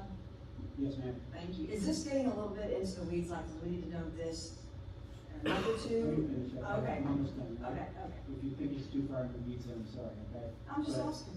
But it shows you how we would probably plan to merchandise the securities. I think we'd end up with something like 5% coupons, and we'd negotiate with the underwriters to press them on trying to get the lowest possible yields on those funds. Mark, at the last meeting, you said, well, is there an index that we could look to that would show us, what happens in the general market as opposed to what happens to the yield on our bonds? I just went back and I mentioned to you at the last meeting, I just looked at what the average life of our bonds is going to be about 6 years. And that's to say some bonds mature early, some bonds mature later on. On average, they mature in about 6 years. And so this just shows you a little graph that shows you how the 6-year AA bond has the yields of the 6-year AA bonds have changed over the course since September 2023. And you can see lately that's been fallen into a range of about 2.5 to 3%. I don't know what's going to be in the future, and if I did, as we all well know, I probably wouldn't be here this evening. And then I just included one other chart, which is a general market indicator, which is for the latest one, which is the 20 bond index, which is just a measurement of how bonds with a AA rating are trading. But let's assume it's an A or an A- rating with a 20-year maturity, and you can see how those rates have changed. The last page of the package is just what will be the next steps to implement the transaction, and I've tried to identify all those things that we would do to get from here to there to implement the transaction. I would say the next thing is, I would just continue my discussions with the folks at S&P, Moody's, and also the PWDB about how I want to structure this, what I call the second senior lien bond. The next step in previous refundings have been that Cindy and I would go to work on pulling together the refunding bond preliminary official statement, and pulling together the materials that we would need for the credit package to present to the rating agencies and to the bond insurance companies. You have a very fine rating on your own. Bond insurance companies are always looking for business, and I suspect that we would bid out the insurance and see if we could get a deal that made sense to insure your bonds. And I think we would get 2 bids to insure your bonds, and we would run the numbers both ways. We'd run it insured and non-insured, and we would just select the best way to implement it, with or without the insurance. And the balance is just the other steps that we would go through to implement the transaction. I think last meeting, I think it was Mark, I'm not sure, the question was raised, well, suppose we said go. I think right now that if you said go, it would probably take us 60 days to be in a position to merchandise the securities. After the securities are merchandised, it takes another, 30 days to close the transaction. The bond counsel submits a transcript of the proceedings to the Attorney General. The Attorney General approves the transaction. We close the transaction on the day of closing. We take the proceeds of the refunding bonds and we use that to pay off the refunded bonds, principal and accrued interest. We pay out the cost of issuance, and on that day, that would also be the point in time where we could shift the $11.1 million from the debt service fund, or from the, debt service reserve funds into the general fund, and use the position that use that cash, when the board members, don't want to use it. And that's about all I got to present for the company this evening. So we're talking midsummer, like, or, I think you've got to figure that you're 90, 100 days away. so mid-quarter, mid-second quarter. Something like that. I appreciate all the work. The reason we had RBC speak last month is because they came to me with this opportunity and I had not heard it before. So that's why they were invited last time, and so glad you got to speak tonight. I think we'll need to have maybe a general manager clear up. What is this, gonna be a fight over who does this? I mean, I am gonna let, Ms. Leslie Cook speak again tonight, and. If I may interrupt. No, let me just finish. If I understand correctly, you handle our bond issuances as co-financial advisor, and RBC in the past has handled the refunding opportunities. I'm just a little confused why, as soon as they brought this up, you somehow are taking over and decided we're gonna use you. No, I would disagree with that characterization. I've been showing Cindy refunding possibilities for the last. Cindy is on the board? You didn't need to be you did not need to be seeing refunding possibilities when we didn't know what the rates were going to be, okay? We recall that we've had a number of discussions about our rates going to be here. We've had items on the agenda, reduce the rates. We've had items on the agenda next month, increase the rates. We finally settled in on what our rates are going to be, and at that point in time, I thought it was appropriate that we could present our credit to the rating agencies. In fact, we did present our credit to the rating agencies after you guys set your last raise. I think our conversation went very well. Moody's confirmed our A+ rating. So there have been a number of ones, and in fact, there have been a number of them that have been presented to Cindy right after you agreed on what our rates were going to be, because I thought that was the time to take a look at this refunding. I also want you to know that this authority issued its first series of securities in 2002. It was a bond anticipation note, and I implemented that transaction, okay? I've been involved in every single bond transaction that you all have ever issued since 2003. So the 2016 one, was that RBC's or? Every single bond transaction that you have ever issued, I've been involved in. Okay, so either way, you're saying you can talk to Cindy. The board, you know, especially as the new board members, we come on board, we're gonna save a lot of money for our ratepayers. In a 5-minute conversation, say, hey, this is out there for when at some time. That's all I'm saying. Has that happened? It didn't happen until I was introduced by someone else. Anyway, that's all I'm saying. So I'm gonna give Leslie Cook. I want to finish, okay? I repeat. Okay. Every single bond issue that you've ever done, I've been involved in. Oh, okay, you said that. Okay. I want to make sure you heard it. I heard it. Okay.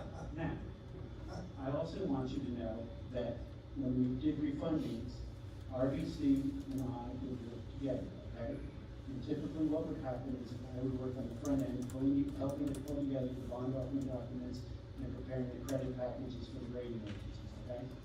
When it came time to market the securities, Gene would take over, and he would be negotiating with the underwriters and coming up with different ideas.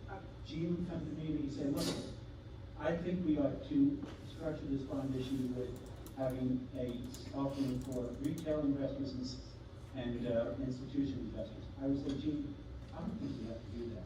Okay. Gene went ahead and did it. There was nothing, but we talked with each other about it every step of the way, okay? When it came time to do TWDB bond issues, after we've implemented several bond issues, Gene came to me and said, I don't think you need us to be involved in these transactions. You take care of these transactions. And I said, I'd be happy to do that. And so RBC was never involved in any of those transactions. So they could also be involved in the bond issuances. They were involved in 2000. And they could be back involved. And if you want them involved in PWD, I don't think you need two financial advisors. I think it's for lots of ways. RBC hasn't been involved in anything with the authority for the last 8 years, 9 years, something like that. My contract, you remember, my contract was dated 2001. Okay, I think you might want to go out and request for qualifications. okay. Thank you for all that time and all your information. I'm gonna give Leslie Cook, and introduce her, part of that she brought with her, and give her a few minutes to talk to her. Again, more to say in addition to what you said last month, or? Yeah. Thank you very much. This is Jake Terry. He's an associate with our office, and he does a lot of the heavy lifting analytically, so I just wanted the board to be introduced to him. I'm not going to belabor the refunding. I think John talked a lot about it, and the numbers I have here that I sent last week corroborate everything that he said. I'm also not interested in fighting with this transaction. We have a contract with the authority. We have since 2003. That means we have a fiduciary responsibility to you as financial advisor. I thought this opportunity was not being brought to the board, and so when I had an opportunity to talk to Melissa at an event, I let her know about it. Because I know the authority and the board are very interested in costs. That's all I have. Thank you very much for coming. So would this be, do you know if y'all be working together? Is that I right? am very happy to work with John and Jane on this transaction. That's how we've done it historically. There's been 3 refunding bonds, the 2013, the 2014, and 2016. RBC has received the larger of the fees for financial advisor services on those transactions. Because you've done more of the heavy lifting, or? Okay. What was the answer to that question? Yes. You think you've done all the heavy lifting? Okay, I would like to propose, Thank you for coming. before we have a civil war, and I appreciate the expression of working together. I think at this point, we need to let the general manager help determine the direction or recommendation for the board. Whether that's an RFQ, whether it's, they work together, we go with one or the other. I would like to give him a little bit of time to come make a recommendation to the board. I don't speak for the inspiration, but I will say this, I don't know the history. Why would we have 2 financial advisors? I have asked people who have been here a long time. I did not get a straight answer why we end up with 2 financial advisors, and especially the dividing line among the 2 firms is not in line. There's no clear definition of who's doing what. That's not what I like to work with. And on top of that, since the board installed this requirement for me to put out the RFQ for any professional service that has providing same service for more than 4 years, I'm required to put out RFQ. So I think this is a perfect opportunity for me to put out an RFQ to pick 1, not 2 financial advisors. So I definitely do not want to pick 1. I'm not qualified even to pick a financial advisor. So if the board agrees to put RFQ, I would recommend only Cindy on my staff to be on the selection committee, and maybe the board can offer 2 board members to sit on the board committee, because I won't sit on it. Well, I think Cindy's too close to John to sit on it also. Okay, well then we can ask a third party.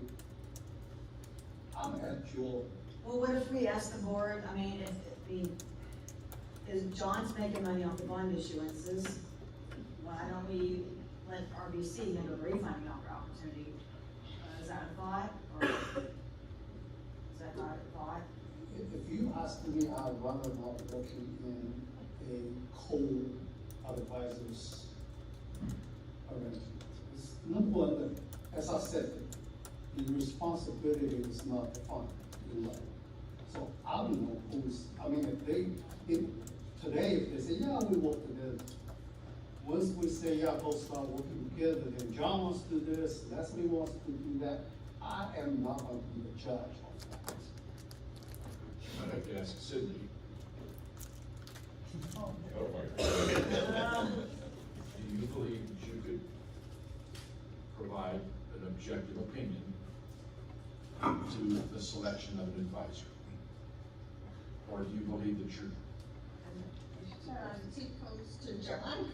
No, I don't believe I'm too close to John. We have worked very well together in the past, but I do believe that objectively, if you look at the qualifications of anyone submitting their statement qualifications and fill out to RFQs. I would like to note that in the past, on all of our previous public offering bond issues, working with Gene Shepherd, RBC, GMS Group, John Howe has been wonderful. I have not worked with the new people since Gene Shepherd has left. We haven't worked with RBC since 2016. And that's the last time we did a refunding. Yes. Director Rankin. Yeah, just kind of get us back on track here, maybe. Two kind of unrelated, but other related, but, how long would you anticipate the RFQ process would take? Assuming we had a board member or two on it with Cindy and you, how long would you expect that might take? I'm not saying how, 6 weeks. I mean, you can't really rush it. If you want to be fair, to let the people have adequate time to respond, you should give them you should give the process 2 months. Couple months, yeah, okay, well, because one of the most famous things Jay Powell said was, we're not in a hurry to do anything. And, so the second question could be for either one of you.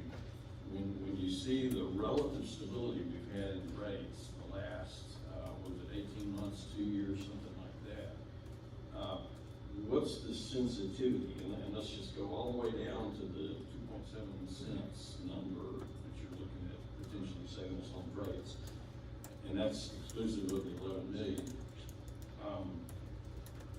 What would be the sensitivity if the rates went up or down a little bit, say 0.5%, 0.75%, something like that, in 2 months? Would that delay kill us?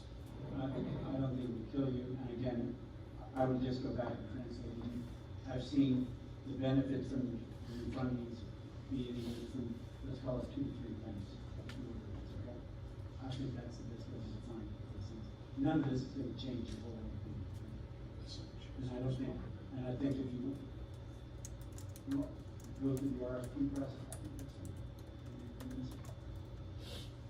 go through that process and guess what?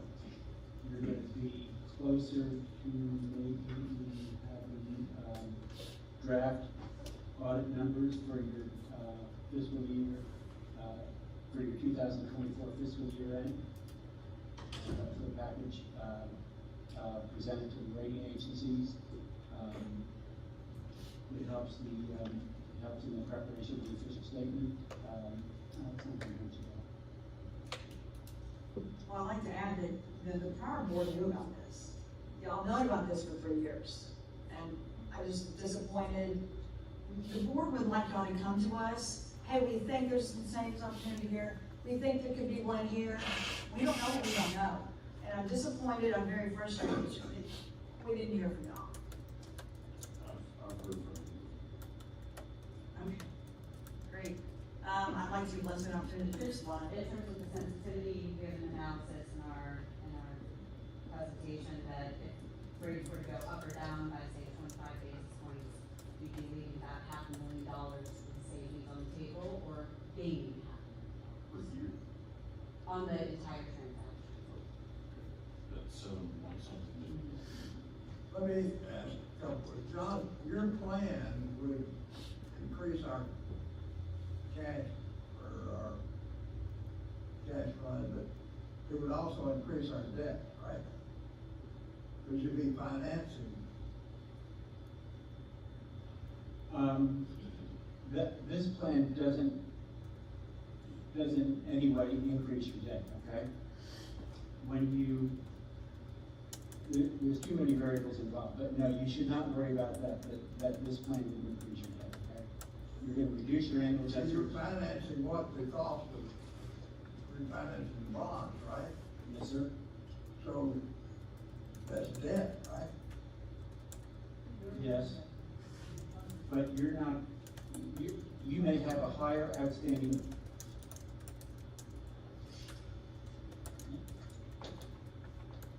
If you look at the refunding package that I presented to you, it shows you that the par amount of the refunding bonds would actually be less than the par amount of refunded bonds. So how the heck did that happen? Well, that happens because we basically be merchandising securities with higher coupons, we offer them at lower yields, and therefore we've got some additional premium. So what you have to consider is, what is the par amount of the refunding bonds that you're issuing along with the premium? And yes, that's greater than the par amount of the refunded bonds. But again, you're lowering your overall debt service payments, and you're lowering your annual debt service payments, and you're not doing anything that that would be negative on your credit. How's that? Is that responsive? Let's say, there was some talk last month that the new president was going to lower bond rates. What? I was hoping that he would increase bond rates personally, because I own some. What would the president do to increase or decrease bond rates? So it really would. Can you stand up and mouth a little bit closer, be sure you're in the microphone? The Federal Reserve is really the entity that is separate from the administration that sets interest rates. However, the executive branch is able to implement policies that could affect interest rates, right? And so the tariffs that have been in the news the past several days, that's obviously kind of a moving target since some of them were put on pause. Tariffs could potentially be inflationary, and the Fed might react to an inflationary situation with an increase of interest rates. So, or maybe the tariffs lead to job losses, or maybe mass deportations, a policy from the new administration that leads to, a dearth of workers. There's situations like that that could influence interest rates. I thought it had to do with more how robust the economy was. If there's more demand for bonds, then the rate's gonna be higher, less. That's another factor. Another factor is like to safety. So when things feel uncertain, sometimes people will pull their money out of the stock market and put it into bonds because they're more safe. So we have to deal with volume. So issuers come to market, large issuers that will boost volume, and so there's a lot of volume in the market, and maybe fewer investors to buy those bonds. That'll drive rates up. All of these things affect our world. It's incredibly challenging to predict all of these others and how they may influence each other at any time. Gene Shepard had a crystal ball. Oh, yeah. RBC has a crystal ball, but I don't know if I'll put my hat on. There's also a lady down on that 260 across from the campus golf course. She got a $10 picture of a like- hand in her door. That's great. Leslie, you heard John go over his structure and all that. Is yours a little bit different? Ours is a little bit more plain vanilla, and so I like his idea of freeing up these debt service reserve funds. It's a lot of money kind of sitting there and you can't use it. So I think it's a great idea. One concern is that they wouldn't be rated on parity with your current debt because it's slightly lesser of a security. So bondholders don't have that cash in the bank. They have sort of an insurance policy that says there's cash in the bank. And so that is where I think it gets a little bit sticky. And so I'd like to understand a little bit more about the structure. If it can be kind of a plain vanilla, replacing more expensive bonds or cheaper bonds, or maybe we're replacing your existing bonds with kind of a new structure. That is my only concern. Well, I think we have two good co-financial advisors that could, I don't think we should go out for an RFQ. I think we should sleep on it. Maybe next month, maybe we can get a one-pager from John and a one-pager, and maybe we really like one over the other, or maybe they can work together. I think since it's not a rush, because why do I want to go for an RFQ when they look, they'll respond to it? Yeah, I mean, we already, That's everybody else. they're all looking at the same numbers and stuff, right? We are. We're all, they're all looking at the same. Yeah, but at RFQ, you have to give anybody who wants to make a bid. I'm just saying. That's the whole point of RFQ. By the procedure, no amendments, I am required. Okay, I'll put a motion to the well from June to do an RFQ per hour. I second, even though it's not necessary. And one more question, I'm just curious, how much time do you put into this? Because the board said, hey, go ahead and do a soft start or whatever. Oh, not Just curious. You know, the offering document, we have kind of a skeleton, but it really requires an incredible amount of input from staff, and we didn't want to make them do work that was not going to be utilized. And so we haven't, you know, from a transaction perspective, very little. I will say we have been monitoring this for many years and staying up all the time, but that is not the problem. Okay. Thank you very much for coming again, you're curious. Yeah, just a quick comment to Ron. The Fed doesn't have a crystal ball, but they have something called the dot plot. And the last Something time, called what? they call it a dot plot. And the last time they issued a dot plot, what they're doing is all the different voting members are putting their projections of future rates on time scale, okay? And even with their latest pause in the friction between them and the president, their dot plot shows rates going down over time. Okay, no, I mean, you know, they don't have a crystal ball either, but it shows them going down over time. And the last 5 loosening cycles that the Fed has had, the initial projections where those dot plots end up has been way too high.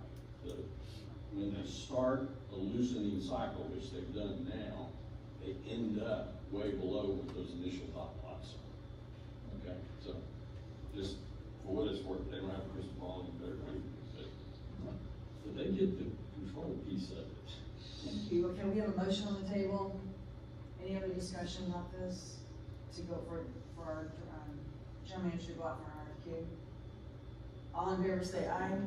Aye. Any opposed say no? No.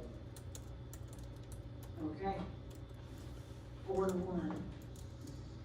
All right, thank you very much.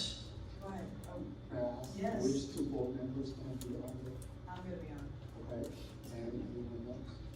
Who else wants to be on? Okay. Okay. And, yeah. And to address the concern about single, I'm willing to withdraw my nomination of single, because I don't like any of my staff being under any question, yeah. So, I will find a certain member, and if I can't find a certain member, I will supply.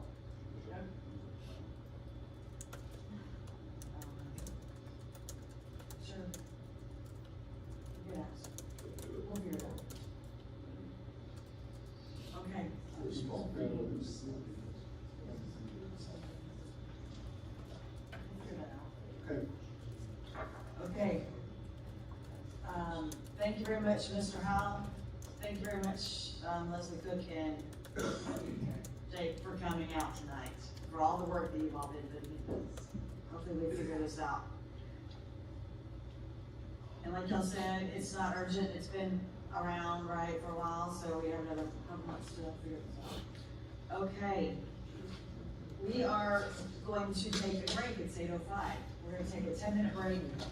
Okay, well, say goodbye to some of you. Say goodbye to it. Welcome back, everyone. It's 8:15, we're back from our break, and we're moving on to agenda item number 11, amendment to the authorities procedure rules. And I think our attorney might speak on this first. I'll be happy to. This is, let's see. This is the one I believe you asked for, is that correct? No. Correct. Director Grant. Oh, Director Grant did. A few months ago, we agreed, changed our rules to provide notice in writing, 20 days in advance, at least 21 days in advance. And, so, since we actually waived the 21-day rule several times, the proposal is to strike that addition. We go back, any rule can be amended at any regular meeting or special meeting, as long as it's been posted in accordance with this law. I guess the thing about this is, we've had directors say we didn't have enough time to read the new rule change, and that's why it got implemented in the first place. Right. And so, while I don't, that's fine, he wanted to suggest this change, I think we need to be sure that the directors have at least several days. It needs to be, Director Ramsey, go ahead. Oh, I just think it needs to be, the same day as will be the Friday before, that 10-day, maybe then, and maybe not 21. Because we do need some days. We can't just have this be, some director decides to call up on Friday morning, because we haven't finalized the agenda, and said, oh, I want to change the rules, and I don't think the directors are going to be happy with that. So we have to have a compromise. It's whatever you all decide. This is what Director Graham has requested. And that, he requested prior to the last meeting. We need to have it 21 days, so it was noticed at the last meeting, so it's needed 21 days. So it's appropriate to have a discussion and vote on this or any change that you may want to make. Okay, we'll let Director Ramsey go. Okay, and that's what I was going to suggest for some of the same reasons. The 21 days didn't seem to work very well. Correct. And, but we do need some notice. I don't know if it's 9 or 10 days, but wherever the preliminary draft agenda, when that comes out, I don't know if it just coincided with that, whether it was 8 or 9 or 10 days, whether that is, if it coincided with that. But there's two parts to this, and I had sent Ron a text on this, and I don't know if he was willing to go this far or not. But the other part of it was the fact that we have, by simple majority vote, set it aside so many times. And to address that, simply put language in there. I don't have any language in front of me. I'll let you write it, Andy. But basically, that if something is absolutely no-brainer, no contention, that we can't violate that 10-day rule, or whatever the number is, unless it's by unanimous consent. So, if all 5 of us agree, then that's fine. If one of us wants to think about it another month, then it's not fine. I think that might kind of work both problems. Do you think we can just, as a board, kind of be agreeable to that, or do we need to actually put that in writing? My experience is that if it's not in the rules, there'll be an argument about it. I mean, Ron put it out. We just. Yeah, right. Can we change the rule that we have to have a unanimous vote to implement a rule? No, that's not what I'm saying. Just a unanimous vote to set aside the 10-day notice. Just that part of it. We get a week. In other words, we got this agenda last Monday. Whatever that time is, yeah. You got it last Friday. To leave the agenda. You got it 2 Fridays ago. Oh. No, we got it last Monday. we got the agenda last month. Yeah, draft. Yeah, the draft, yeah, that sounds about right. Y'all should have gotten it on Friday. What The draft's gonna have to go out on Friday. That's, So, whatever. your meeting, when it's time to get to the meeting, and you're saying we're at the meeting now, and it was a late. Yeah, something comes up, it's been late, we all agree it's a no-brainer, we ought to do it, the text you have, we're to set aside the 10 days. I'm fine with that. Let's just get this done. Let's say 10 days or 7 days, whatever you want. And it can be overruled by a unanimous. I'm good with that. Okay, so the motion's gonna be, How about you, Ron? 7 days, sounds like ample notice to me, but we got this agenda now I think there might have been one little deal added since Monday, but that's no big deal, but I mean, well, the deadline to submit something is Tuesday at 5. After it comes out, issue that After you the draft want comes to out. discover to the board today. Or you and I talked about it, is whether or not, that should be in writing or not. Right now, it doesn't specify whether it's in writing. Well, right now, I think the director can just call up Andy Johnson Friday morning at 9 o'clock and say, oh, add something. And I think, no, we have that rule for a reason. You know, I think you need to go to the general manager and be sure you're submitting it on time. The deadline's 5 o'clock Tuesday, because the staff needs time to prepare for the meeting. And so I just think sometimes it might be a call, and it didn't happen over email. We can't prove that some director didn't call it, like I said, 8 or 9 o'clock on a Friday. Add It's this. not Friday, it's Tuesday, Tuesday before 5. Okay, No, so, you changed the agenda last meeting on, it was Thursday, and I'm just saying, I think it needs to be more in writing, not just, oh, hey, Melissa, guess what? We have an addition. I'm muddled the water, but, that was another change that you and I discussed, but it's not here. Can we get back to the amendment? yeah, Well- just for everybody's knowledge. Would that be here the draft though? came out Friday the 24th. That's when the draft came out. Right, yeah.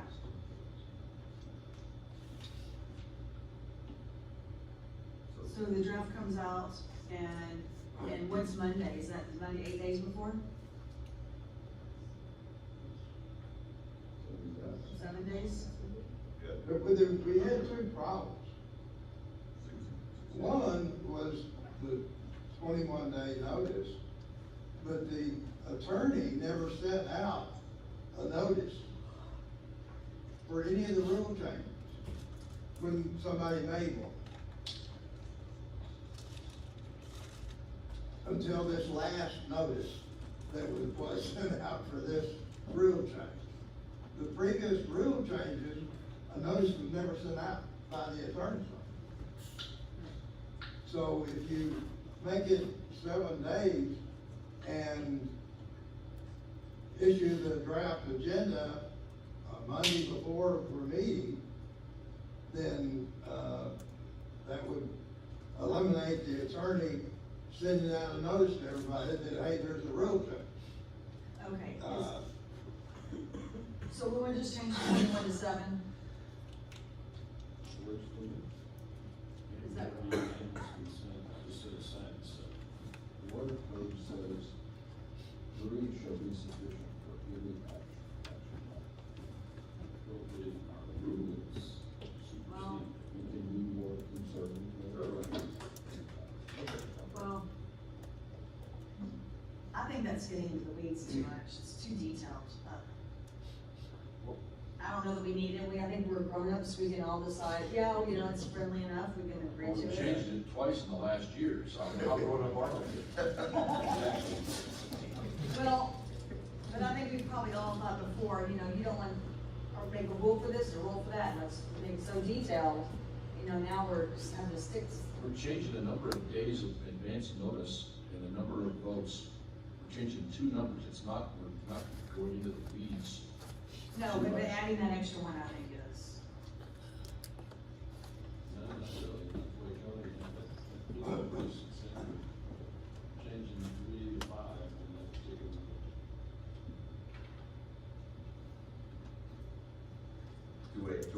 to waive the week. In order to waive the week. Okay. I think something's gonna come up and y'all gonna, And we may regret it, and we can change it, but let's get on with it. Let's try it. Okay, next unanimous vote of those present. Yes. Yeah, I guess, unanimous vote of the quorum, whatever. So about Jonathan's hands, if one of us is missing, it could be before.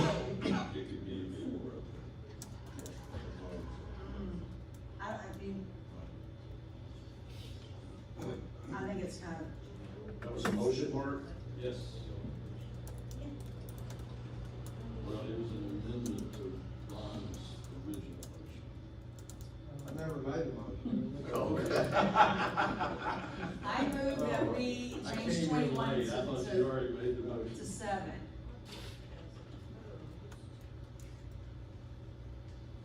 You make a motion to go to 7, so, and I will amend the motion that we also change it to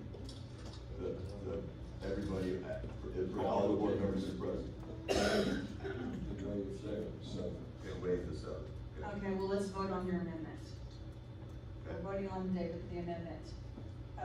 For the unanimous. Yes. Okay. Okay. All in favor say aye. Aye. All those opposed say no. No. No. 3-2 on the amendments. Okay, all right, now we're gonna vote on, the whole motion to, change 21 days to 7 and include the part about the unanimous votes to waive that 7-day rule if there's unanimous consent of the board for this president meeting. Okay, is everyone understand? All in favor say aye. Aye. All opposed say no. Okay. That was 5-0, there you go. Next. Agenda item 12, amendment to the authority rate order to add fees for the new GRP coverage. So, several months ago, almost a year, April, the board created this committee to look into the GRP participation fee. And after several committee meetings, the committee also invited some outside advisor to attend the meeting, provide their perspective. We finalized the verbiage in the section 3.0A, the rate order, and the proposed language has been provided to all the board members. And basically, it will be establishing a GRP participation fee for those who has never paid into the GRP fees. That applies to the participants from outside the facility boundary, or they are within the facility boundary but never paid any fees. Exception was made that if the new development is within 1 mile of an existing district, and this district is willing to annex that new development, then they could be exempted, provided that the district who agree to annex this new development will not need to make improvements to their supply facilities, that including tanks, pump stations, water line, and all water supply facilities to provide a service to this new development. If they do, then they are still subject to fees. And that is the essence of that. The fee will be based on the capital investment in solar has already made, so that we will be, charged the new development fee to make them whole, just as all the existing customers keep paying. And that calculation will be done in April every year to reflect the new capital investment as well as the inflation rate, the other factors that involve in the calculation. And that's the essence of that, and I will turn to the two committee members. I think that was it.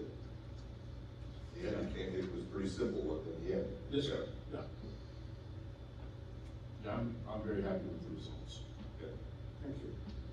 So I'm requesting the board to approve this addition to the water rate, to the rate order sections for the monthly.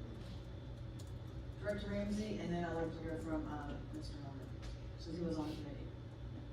Yeah, I just, was curious approximately what would that free capital be this year? If I remember correctly, it adds $1.62 based on all the investments that we have made from the date of inception to April 2020. So how would that work? So if we had $3 fee, then you would add $1.62 on top of that? Correct. And that would be in 1.4. Okay, correction, 1.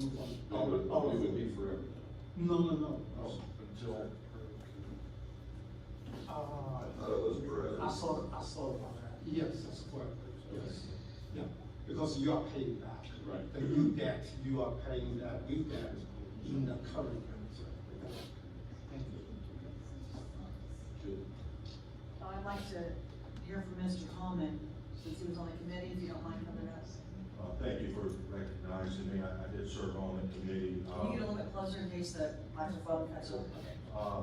Some concerns. I think the general stakeholder, which are all your mud districts, ton of questions when they hear about this and how this is going to go down. We need a formula. I mean, what wasn't in when I was coming to the committee was the decision to, I'm not saying it's a bad decision, but what I just heard about if they have to build any capacity, that's something new. I would suggest that you have some type of stakeholder meeting and get some input from your stakeholders, just to see any faults or anything that you had before you officially move with this. I'm not against it, I'm just trying to make sure that all of these people have an opportunity. Because all we really had is our, and you're really kind of adjusting, they could challenge you, I think, potentially. You don't want that. I think you just want to pose a situation like we talked about, why you're wanting to do this, and there's definitely some good reasons as to why. Yeah. But I think you need to have a stakeholders meeting and allow districts an opportunity to read what you're putting out and then give you feedback before you move forward. Thank you. So, if we were to do that, what is that just a special meeting, or does the fact that we're having an open meeting and we're discussing it, does that not solve that? The stakeholders are all invited, or do we have to do something special? Well, it depends on how many board members will attend. Yeah, what would a quorum of stakeholders be in your mind? I think I kind of just envision like, you want interaction. I mean, you want people to be able to talk to you at a regular board meeting, unless you had a regular board meeting and had a section for that, maybe 30 minutes ahead of time to hear from your stakeholders once they've had an opportunity to read what your policy is, something like that. And have all the board members, and just have them be able to give you feedback. Could that just be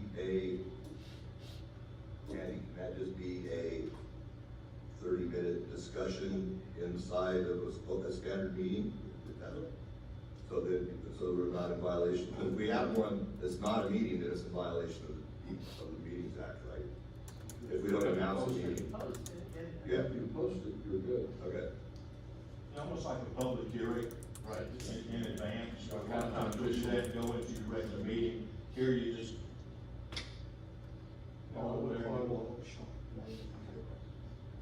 That's, I think you might have some engineers show up.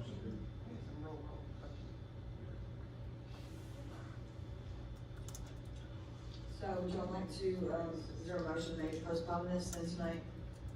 Plan to do that? And then we put something on schedule for next month or what? Yeah. Is that enough time? As soon as you get your policy out, people will see it. I think it's enough time. You get your policy out right away. We know you'll get it out. I can have it. I'll get No, out. when we get it to you, we know you'll get it out. Director. Yeah, this has been discussed well over a year now at various board meetings. I said these go ahead and do it. I mean, we've had over a We've year never talked about where we've charging been talking people about for their own, for water lines. Yeah, but what happened was, Not. what happened was, Director Ramsey, I think, after the committee met, then, oh, let's change our mind, let's do this, and then the committee meets again, and they change it, they talk about something different, I think that's what happened, so if we're finally have something to. I'm just saying, it's been going on over a year now. I just found some notes on it. Well, but no final additions. You weren't gonna charge the money that are already established. Yep. All you were gonna do is charge new people, Out of district not people and that are already new established. Correct. Which is fine. That's not what you just said. That's not what you just said. You just That's said- not, Relatively developed. that was not, I don't believe that's what I said. Yeah. But that may be what you heard. No, that's Yeah, what don't he use read. that. That's what he read. I just said if you have too much improvement on your. If you already require existing- another piece of, another. In other words, like Fountainhead, right now, we're thinking about doing, going in with, mammal, on, subdivision, right down the street. We're gonna put in a new water line and stuff to supply that area. But you're saying that we're gonna get. I think that's the confusion. That's what you just That's said. what you just said. No, what I said was if the new development But if we have. apply to be the participants and a existing district willing to annex that. But in order to do that, they have to make an improvement to their system in order to serve this new development. So if your existing district only improve your own system, has nothing to do with any new development or annexation, you will not pay any fee. I got you. No, but. You're saying a new pump system in that area. Right, if- Serve that new. Right, I got you. My understanding is if we have to provide additional equipment to do that, then that would be a win-win. Is that quite right? We're expanding the sewer. So when I say that, I apologize, it's confusing because I say that with two conditions. One is you are within a mile. If you're outside the mile, you pay regardless. I'm talking about the new development, right? But if you're within the mile, then you exempt it. However, if the district who annexed you have to make an improvement to serve you, then you still cannot get away. That was based on the recommendation, please let me finish what leads to this condition. That was based on the feedback from the committee members, including the outside advisor, is that a mud district could play this game and say, oh, you're there, I annex you, so I can get the tax revenue and you will avoid paying to this fee, right? So the gauge is, will district, you want to annex this land, do you really need or do you really have the capacity to serve? And it sounds like we need a, That would have some kind of workshop. Well, Well, but it's specific in the part, what is it, 308 B22, it's real specific on those last two lines, what constitutes the expansion. But we haven't seen that till tonight. I think it would be good for the mud directors. And I'm with Bogey Gully, and we're annexing little pockets of land, and you're telling me if I have to put in a booster pump, that you're gonna, and we're 2,700 connections. You're already at all, 2 of our water plants. I mean, you've been paying in for all these years, but now to annex a little acre, we may have to put in a booster pump. Or to annex the apartment complex down the street, we had to extend the water line. And these are next door to our existing connections. So it's well within the mile. But you're saying that we then have to pay extra? I'm just trying to prevent them from putting in a wastewater line. Well, Yeah. I think that what the board and the board was thinking is that whatever you can serve with your existing facilities, that's either within your district or within a mile, is essentially grandfathered. But if you have to start improving your water production and treatment facilities, adding tanks or booster pumps or whatever, that's when the additional fee would apply. Because it implies that you may be getting more surface water from the authority, and somebody has to pay for that. We built our plant in such a way that we would be able to, if we built it, to be able to expand it. And we're like in the process of about to start expanding, then y'all are going to stick it to us for something that we've been planning on for 20 years. And these aren't massive developments, these aren't new subdivisions. Okay, so. And we're also talking about, I'm gonna pick a number, I don't know if this is real or not, but let's say it was 12,000 gallons per, $12,000 per 1,000 gallons, roughly. That's a figure that I saw at one point in time, which is about $3,000 per equivalent connection, 3,000 or 4,000. That's comparable to what the city is. But ain't this why we're waiting for all of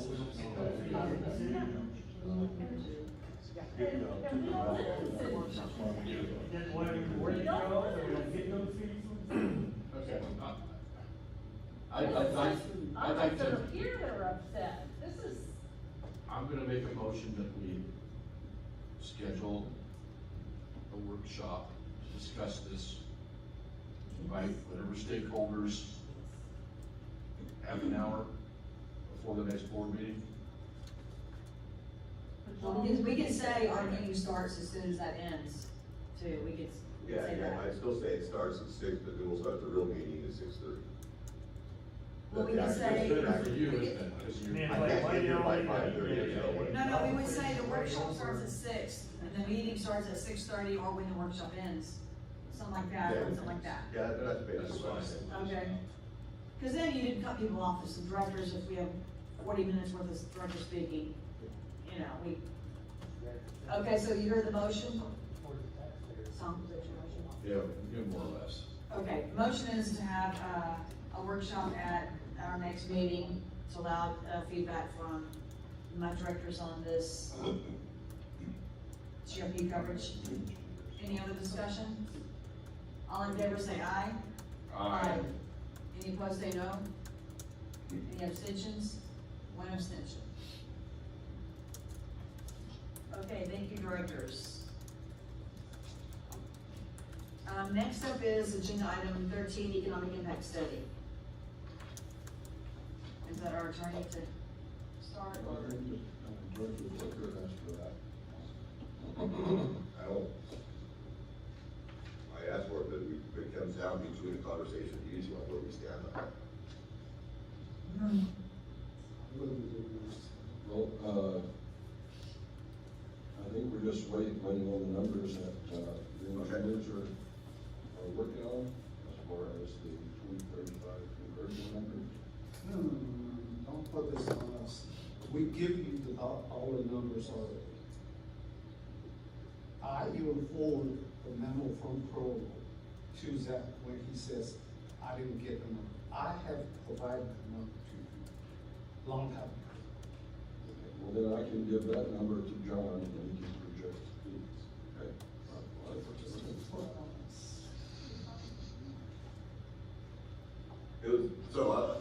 There needs to be some discussion of this. I put this on the agenda because it is stalled.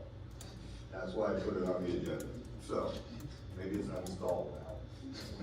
Well, you'll need to put it on the next month's agenda. Probably, yeah. Yeah.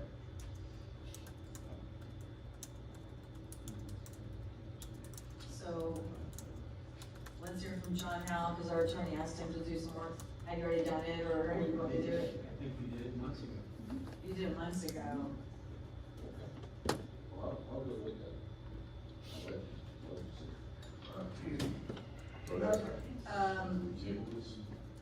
yeah, I don't know what you do with the agenda. No, we just, we can just move on. We'll just, if we're gonna do it for, come back to it next month, is that, what is the decision?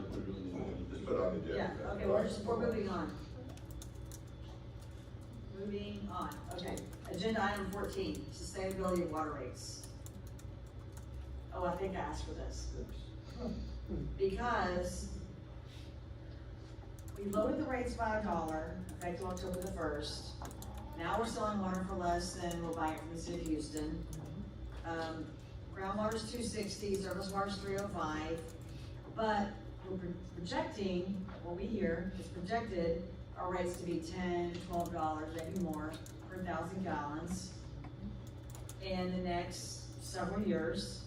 And I need to know, before we lowered the rates by $1, we were told we could probably, I think by John, we could, not trying to quote you or anything, that we could probably sustain it for 3 to 4 years, that rate.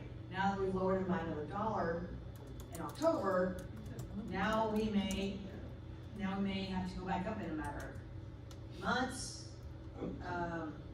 Well, it's been 4, and the 300 million mark is still moving up. We have dropped our revenue, but the balance in that fund is still growing. I thought it was down like 270 or something. Well, it made a little jog here, but if you look at it, straight down the page, it's at the same place or a little higher. I don't know, I thought I saw like what, so either way, Right. we're, oh, I have this right? Yeah.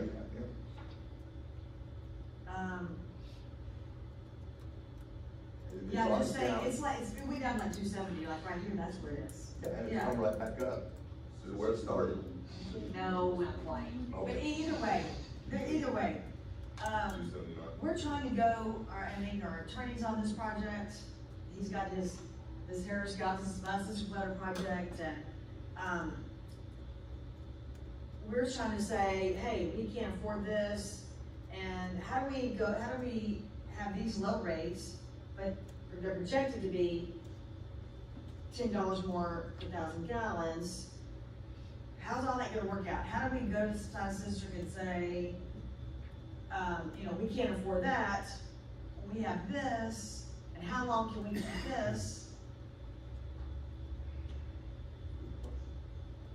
We already had Director Graham, he motioned that he had, a couple of months ago, he wanted to go ahead and already raise the rates back again. I mean, so this may be a John Howell thing. Are we gonna really need, is Dana reading that chart right? Do we need to go ahead and raise them in the next 3 to 6 months? John, how long do we have before we file bankruptcy? He's looking at his crystal ball. It's Gene's, he gave it to me. I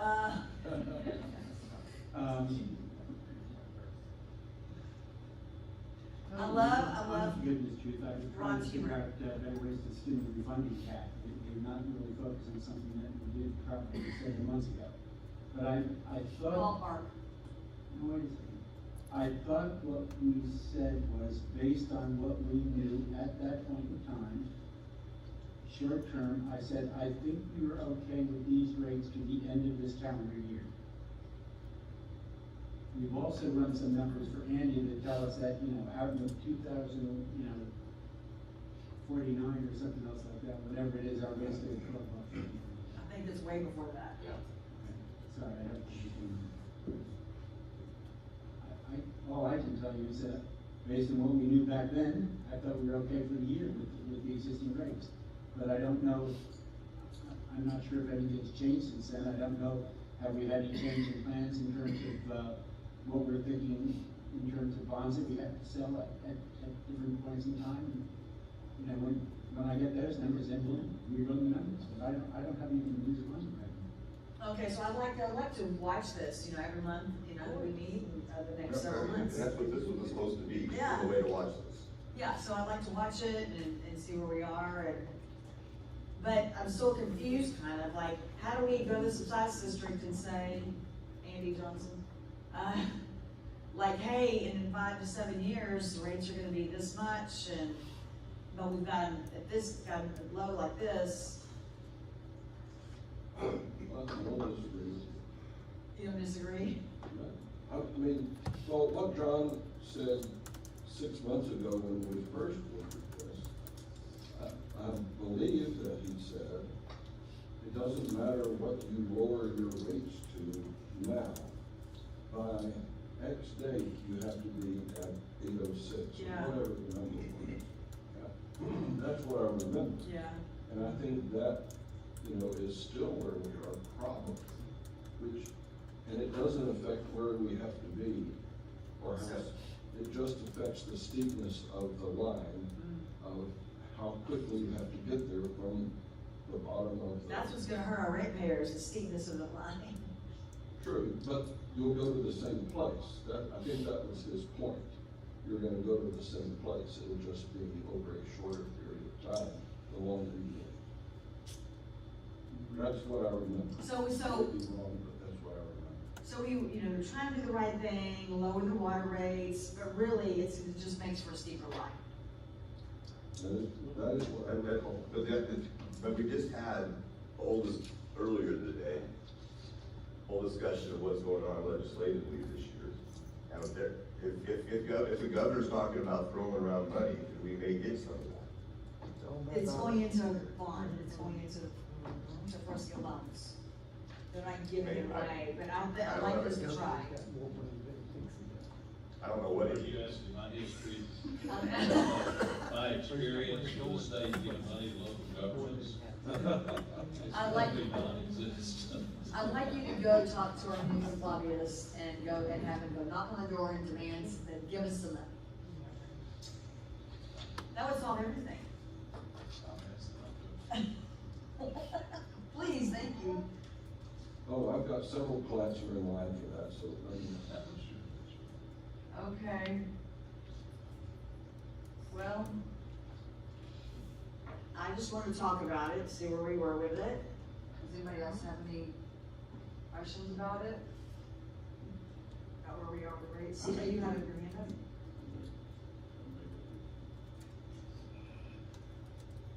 Okay,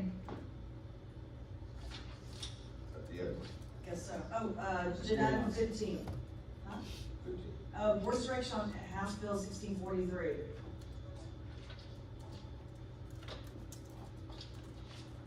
Okay, you all asked me, at the last meeting to determine whether or not House Bill 1643 was good for the authority.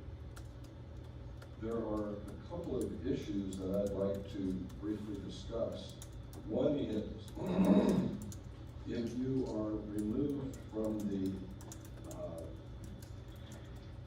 jurisdiction of the Harris Galveston Subsidence District, one of the things that is not addressed is whether or not you still are in a regulatory regime that would permit you to continue to regulate and pass rules for how you need to convert from groundwater to surface water. That is part of the issue that the San Jacinto River Authority had when they attempted, or the Lone Star Groundwater Conservation District changed the regulations and removed any requirement for the San Jacinto River Authority or any of its many participants to take surface water on San Jacinto. And they've spent at least $10 million litigating those issues. Now, it's not exactly the same here, but it seems like you have a regulatory void if you remove yourself summarily from the jurisdiction of the subsidence district. And I think that is a threat of litigation. If we want to go into that, we'll certainly go talk about that, but that would be the biggest threat we would have. Most of the rest of it, it does say you can still levy your current fees and all of that, but what do you do with the existing projects? What do you do with all these things? None of that is, from what I can tell, dealt with in this bill. So I think there is fraud, and I think it is a risk to the authority. And so you really need to think about what are the politics of it. Now, politics isn't my strong suit, but it seems to me you need to think about whether or not you have the actual political ability to cause this to occur. And, last session, it didn't get a hearing, and then the question is, who do you have on the other side? We've got, the subsidence district, obviously, and I've not talked to anyone else. I don't know where everybody is. Jim may have some ideas. What do you mean, the other water authorities? Yes. They're not for this, we already know that. I would think that, but I have not spoken to anybody, but somebody here may have. We already know that they're not on board with this. And the city may be not favorite, I don't know. So what are the political realities?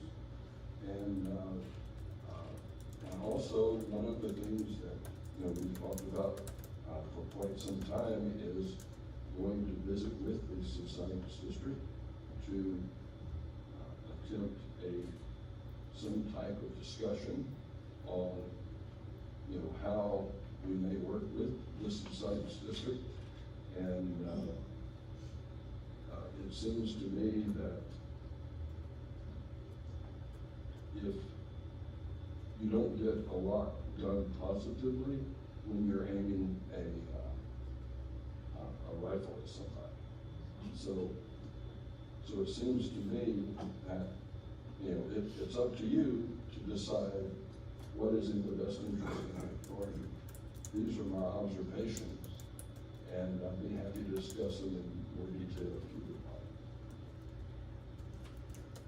What, that legislation didn't give us authority to charge for water that we gave it? Well, it gives you the authority to continue your current rates and fees. What it doesn't do is establish a regulatory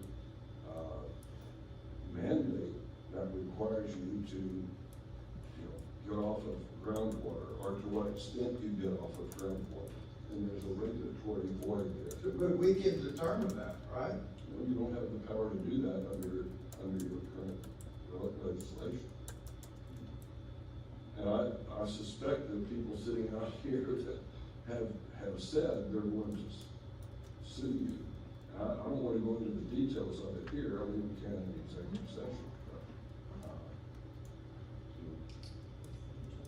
certainly I'm not afraid of litigation.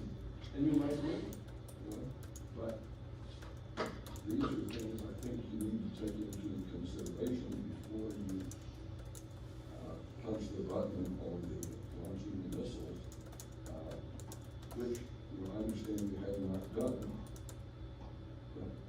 Well, putting the House bill through this week. Well, but that was last session. No, it's, You all did. we did it again.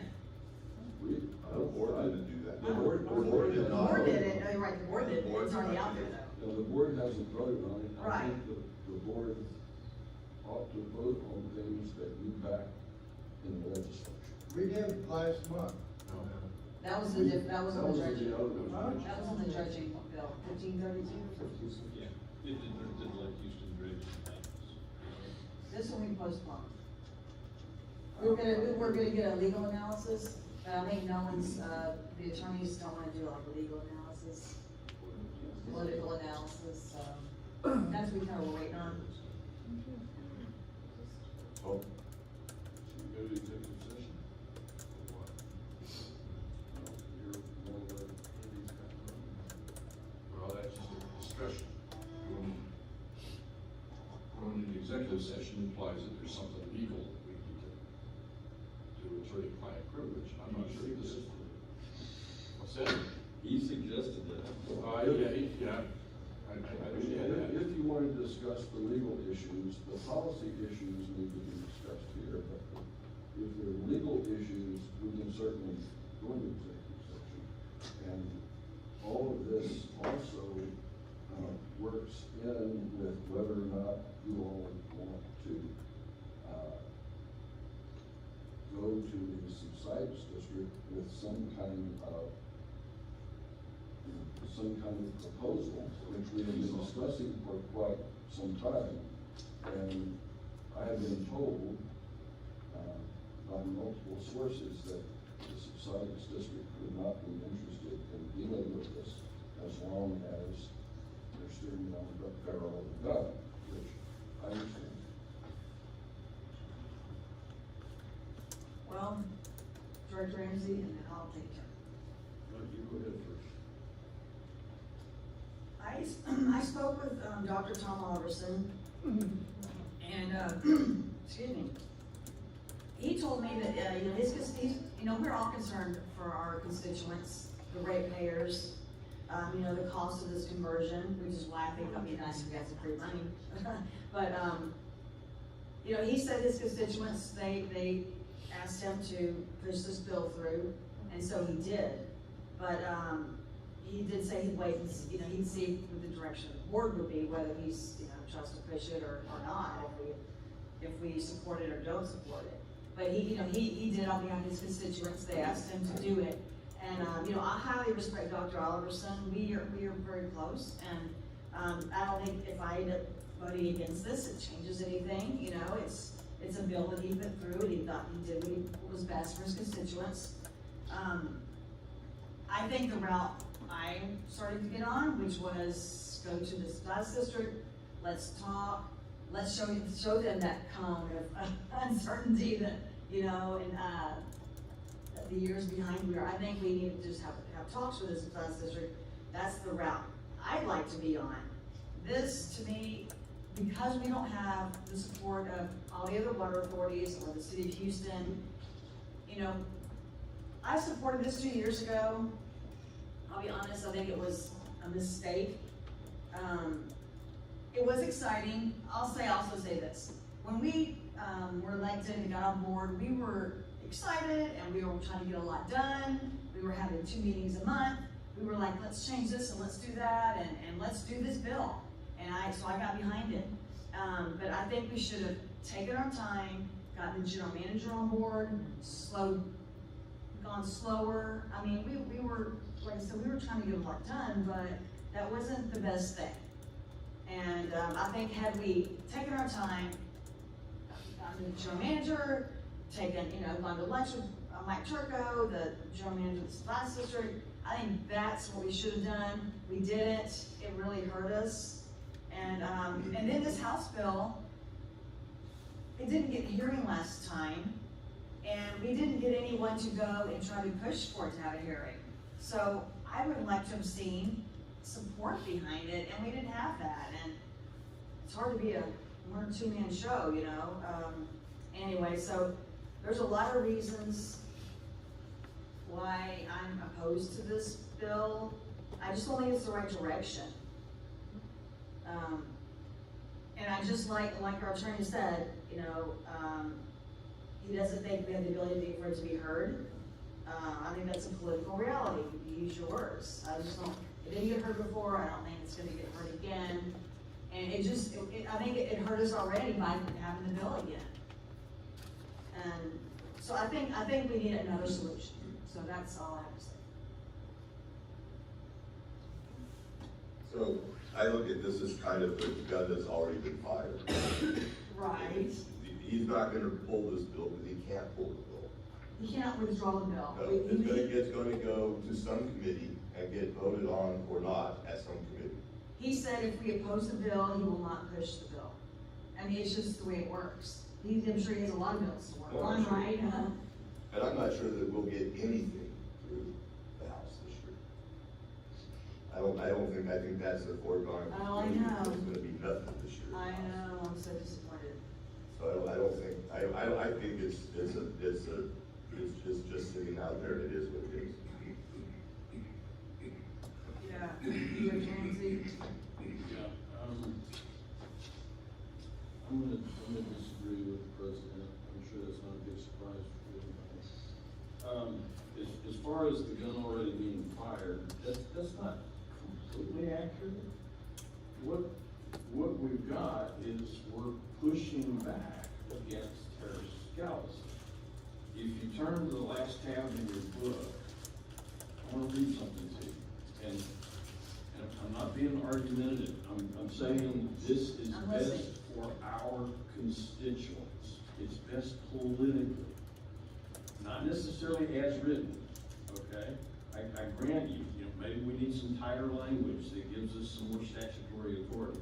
I don't personally think that, but look at what it says, relating the right where it says a bill to be entitled an act. This is the last 2 pages of our handout. It says relating to the authority of the Harris, Galveston, Subsidence District over the North Harris County Regional Water Authority. Here. Everybody see that? Yes, at the top. Okay. Everything under that can be amended.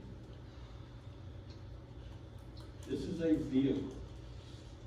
Major legislation, and I'm not saying this to brag, but I understand how legislation gets passed. I've been there. Major legislation typically doesn't get a hearing the very first year. It may not even get a hearing the second year, but it never goes anywhere if you pull it completely off the playing field. And so you keep coming back, and just like tonight, Andy said there's one potential threat that he identified. Then, well, after that period, that can be part of an amendment to make this better.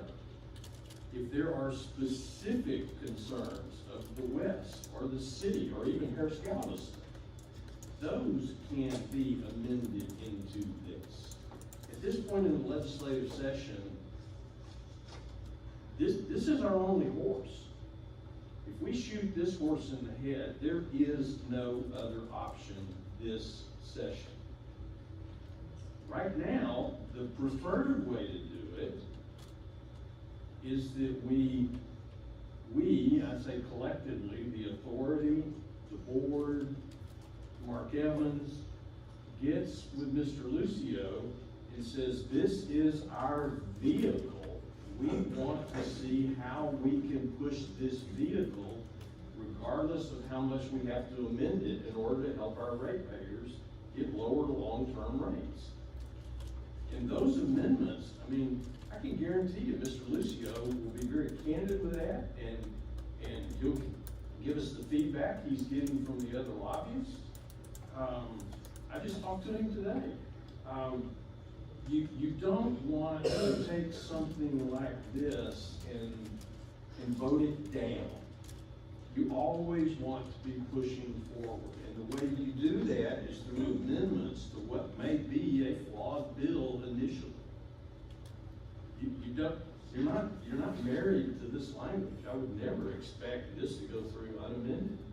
That's just not the way the system works. As far as the you know, if you're wanting to sweet talk somebody and point a rifle at their head at the same time, the flip side of that is if you disarm, you're surrendering to Harris Galveston, and they put a bullet in their head.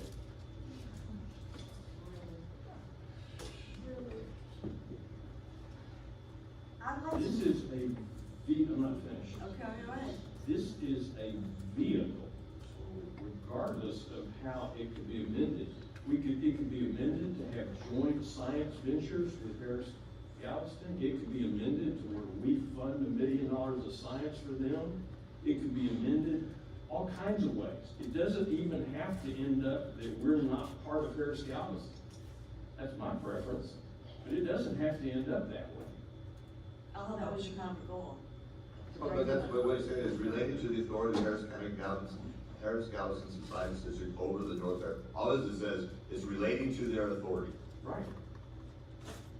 And their authority could be less, more, it could be none, it could be. And alleged counsel very carefully crafted. I'm just saying it could be. Alleged counsel very carefully crafted that last time.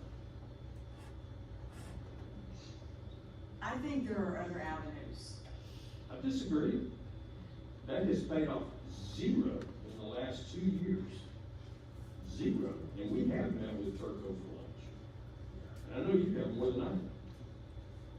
No, I mean, I've been at the same place he's been at, that's it, last month I said we needed to go to lunch, and I think the storm and all that, we didn't get around to that yet, but it's coming. If we pull this, we're surrendering to Turco. That's simple. I disagree. I think we look at the data, how much time are our directors spending looking at their data, poking holes in the data? You know, has Jersey Village sunk as much as they're saying it's sunk? Are y'all spending time looking at that? You know, there's other things we could be doing. We need the science. We're not gonna get it from Harris Galveston. We've been asking for sustainable yield for, what is it, Andy, 30 years? If you look at their own data on their own website, if you look at that, But it still doesn't talk about anything about sustainable yield of the aquifers. Nothing. this doesn't give us that. Sure it does. It gives us flexibility, it gives us sovereignty. Yeah, We can go, the board can just decide to go get an extensometer put in, Yeah, we could. because there's not one in Area 3. There's one on the edge It of Area 3. doesn't matter if we don't get regulatory relief from Harris Galveston. They won't, yeah. It doesn't matter. I appreciate your efforts, Director Ramsey, so I disagree.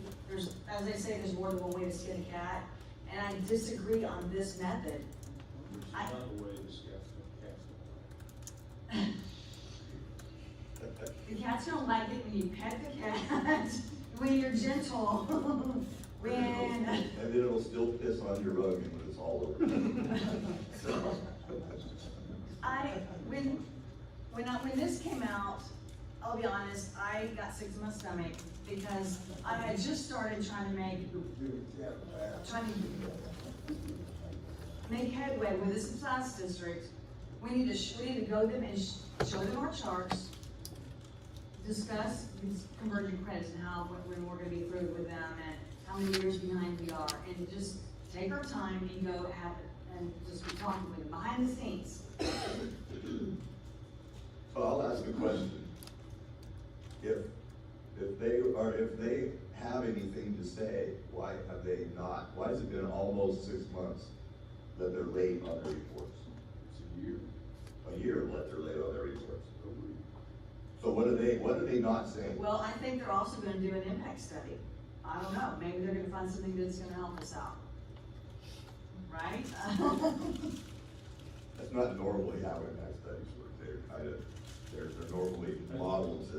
I'm just saying, even if you absolutely despise these 2 pages, this is the vehicle to even bring Harris Galveston to the table. I disagree. This is not the vehicle to bring them to the table. Coming to the table with them is. We've tried it. I don't think we've tried it. We haven't, I have not said no with him, we haven't What are you waiting on? Well, there was that snowstorm the holidays. We haven't tried it. We threw a letter out 2 years ago. We just sent a letter. We didn't follow up with the board going there and talking and meet. Their board, their 19 board, they don't know much about That us. letter went in the trash can. Right. We haven't really tried. That's the thing. What does that tell you when they drew the letter? It was a place to build, just like this is. And I think as long as this is out in the atmosphere, they're just gonna, pardon my French, but they're just gonna remain pissed off. So I think we have to make a stand, however you want, that says, okay, this may have jumped the gun, there may be other legislation filed later, but this 1643 is like entering, a nuclear code. And that's my opinion, that as long as this is out there, like I said, in the atmosphere, and they're aware that, okay, this is really, that I don't think they're gonna wanna meet with us, and I think this is actually a blocker. You wanna call it a blocker bill. It's blocking us from actually having conversations with the regulatory agency that currently has the ability to put their thumb on us and push harder, and we want some of the pressure released. And I think, if we're just kind of going, it's out there, we're gonna see how it does, I think we need to make a stand. I really do. Mr. Lucio would treat it that way. Well, I'm a very realistic person, and reality is, the other subsidized districts aren't on our side. Doesn't matter, it doesn't affect them. It does, it hurts us. I mean, if we had their support, that would help us. But they're not on this bill. They're not on the bill. But this is, the North Harris County Regional Water Authority wants to break away. What about the other water It authorities? does nothing to them, absolutely, it does nothing to her scouts. All it does is make us off of the umbrella. But again, back to what I said a while ago, this is the only horse right now. Are they gonna It's still the make money vehicle. off of We us? can change it. We could, yeah, that could be part of an amended bill. Are they still gonna tell us what to do? Well, Say, It depends on what, it depends on how it gets done. depends on what had to be done to get the regulatory relief. It's serious negotiating. I don't think so. I think it's the opposite, I'm sorry. Any more discussion on this?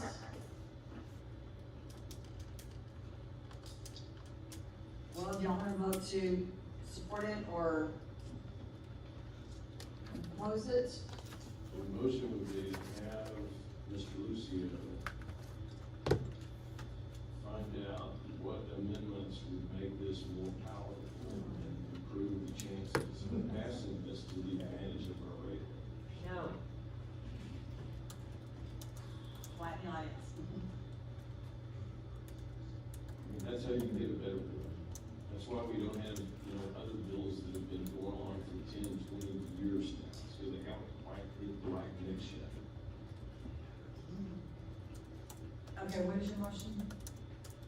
That we instruct Lucio to support the bill and report back to us on what amendment, time-wise, guys, we don't need till March. I mean, I think he needs to have the authority to work with Dr. Alderson's office on amendments, if that helps the chance of it getting the hearing and getting passed. And I don't care what those amendments are. I mean, I'm genuinely open to what needs to be done to get us regulatory relief for our ratepayers. I also want relief for the ratepayers, but this is not the way to do it. How many bills have you passed? You want me to tell you how many hours I spend looking into looking? That wasn't the question. Okay, well, I'm following up with the time I spend looking into where can we get more money from, where, who else is that oil and gas wells maybe could be causing the subsides. Maybe we go to them and say, hey, oil and gas companies, maybe y'all pay for this. But there's other avenues. This is the one before us. If Okay. you vote this down tonight, there is no other choice. I disagree 100%. So you have a motion on the table to get our lobbyists to go meet with Dr. Robertson and see about improving the bills for the bill.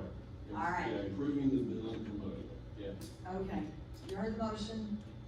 All in favor, say aye. Aye. All opposed, say no. No. No. Do we have 3 ayes? 3 ayes. Okay. Well, the motion passed.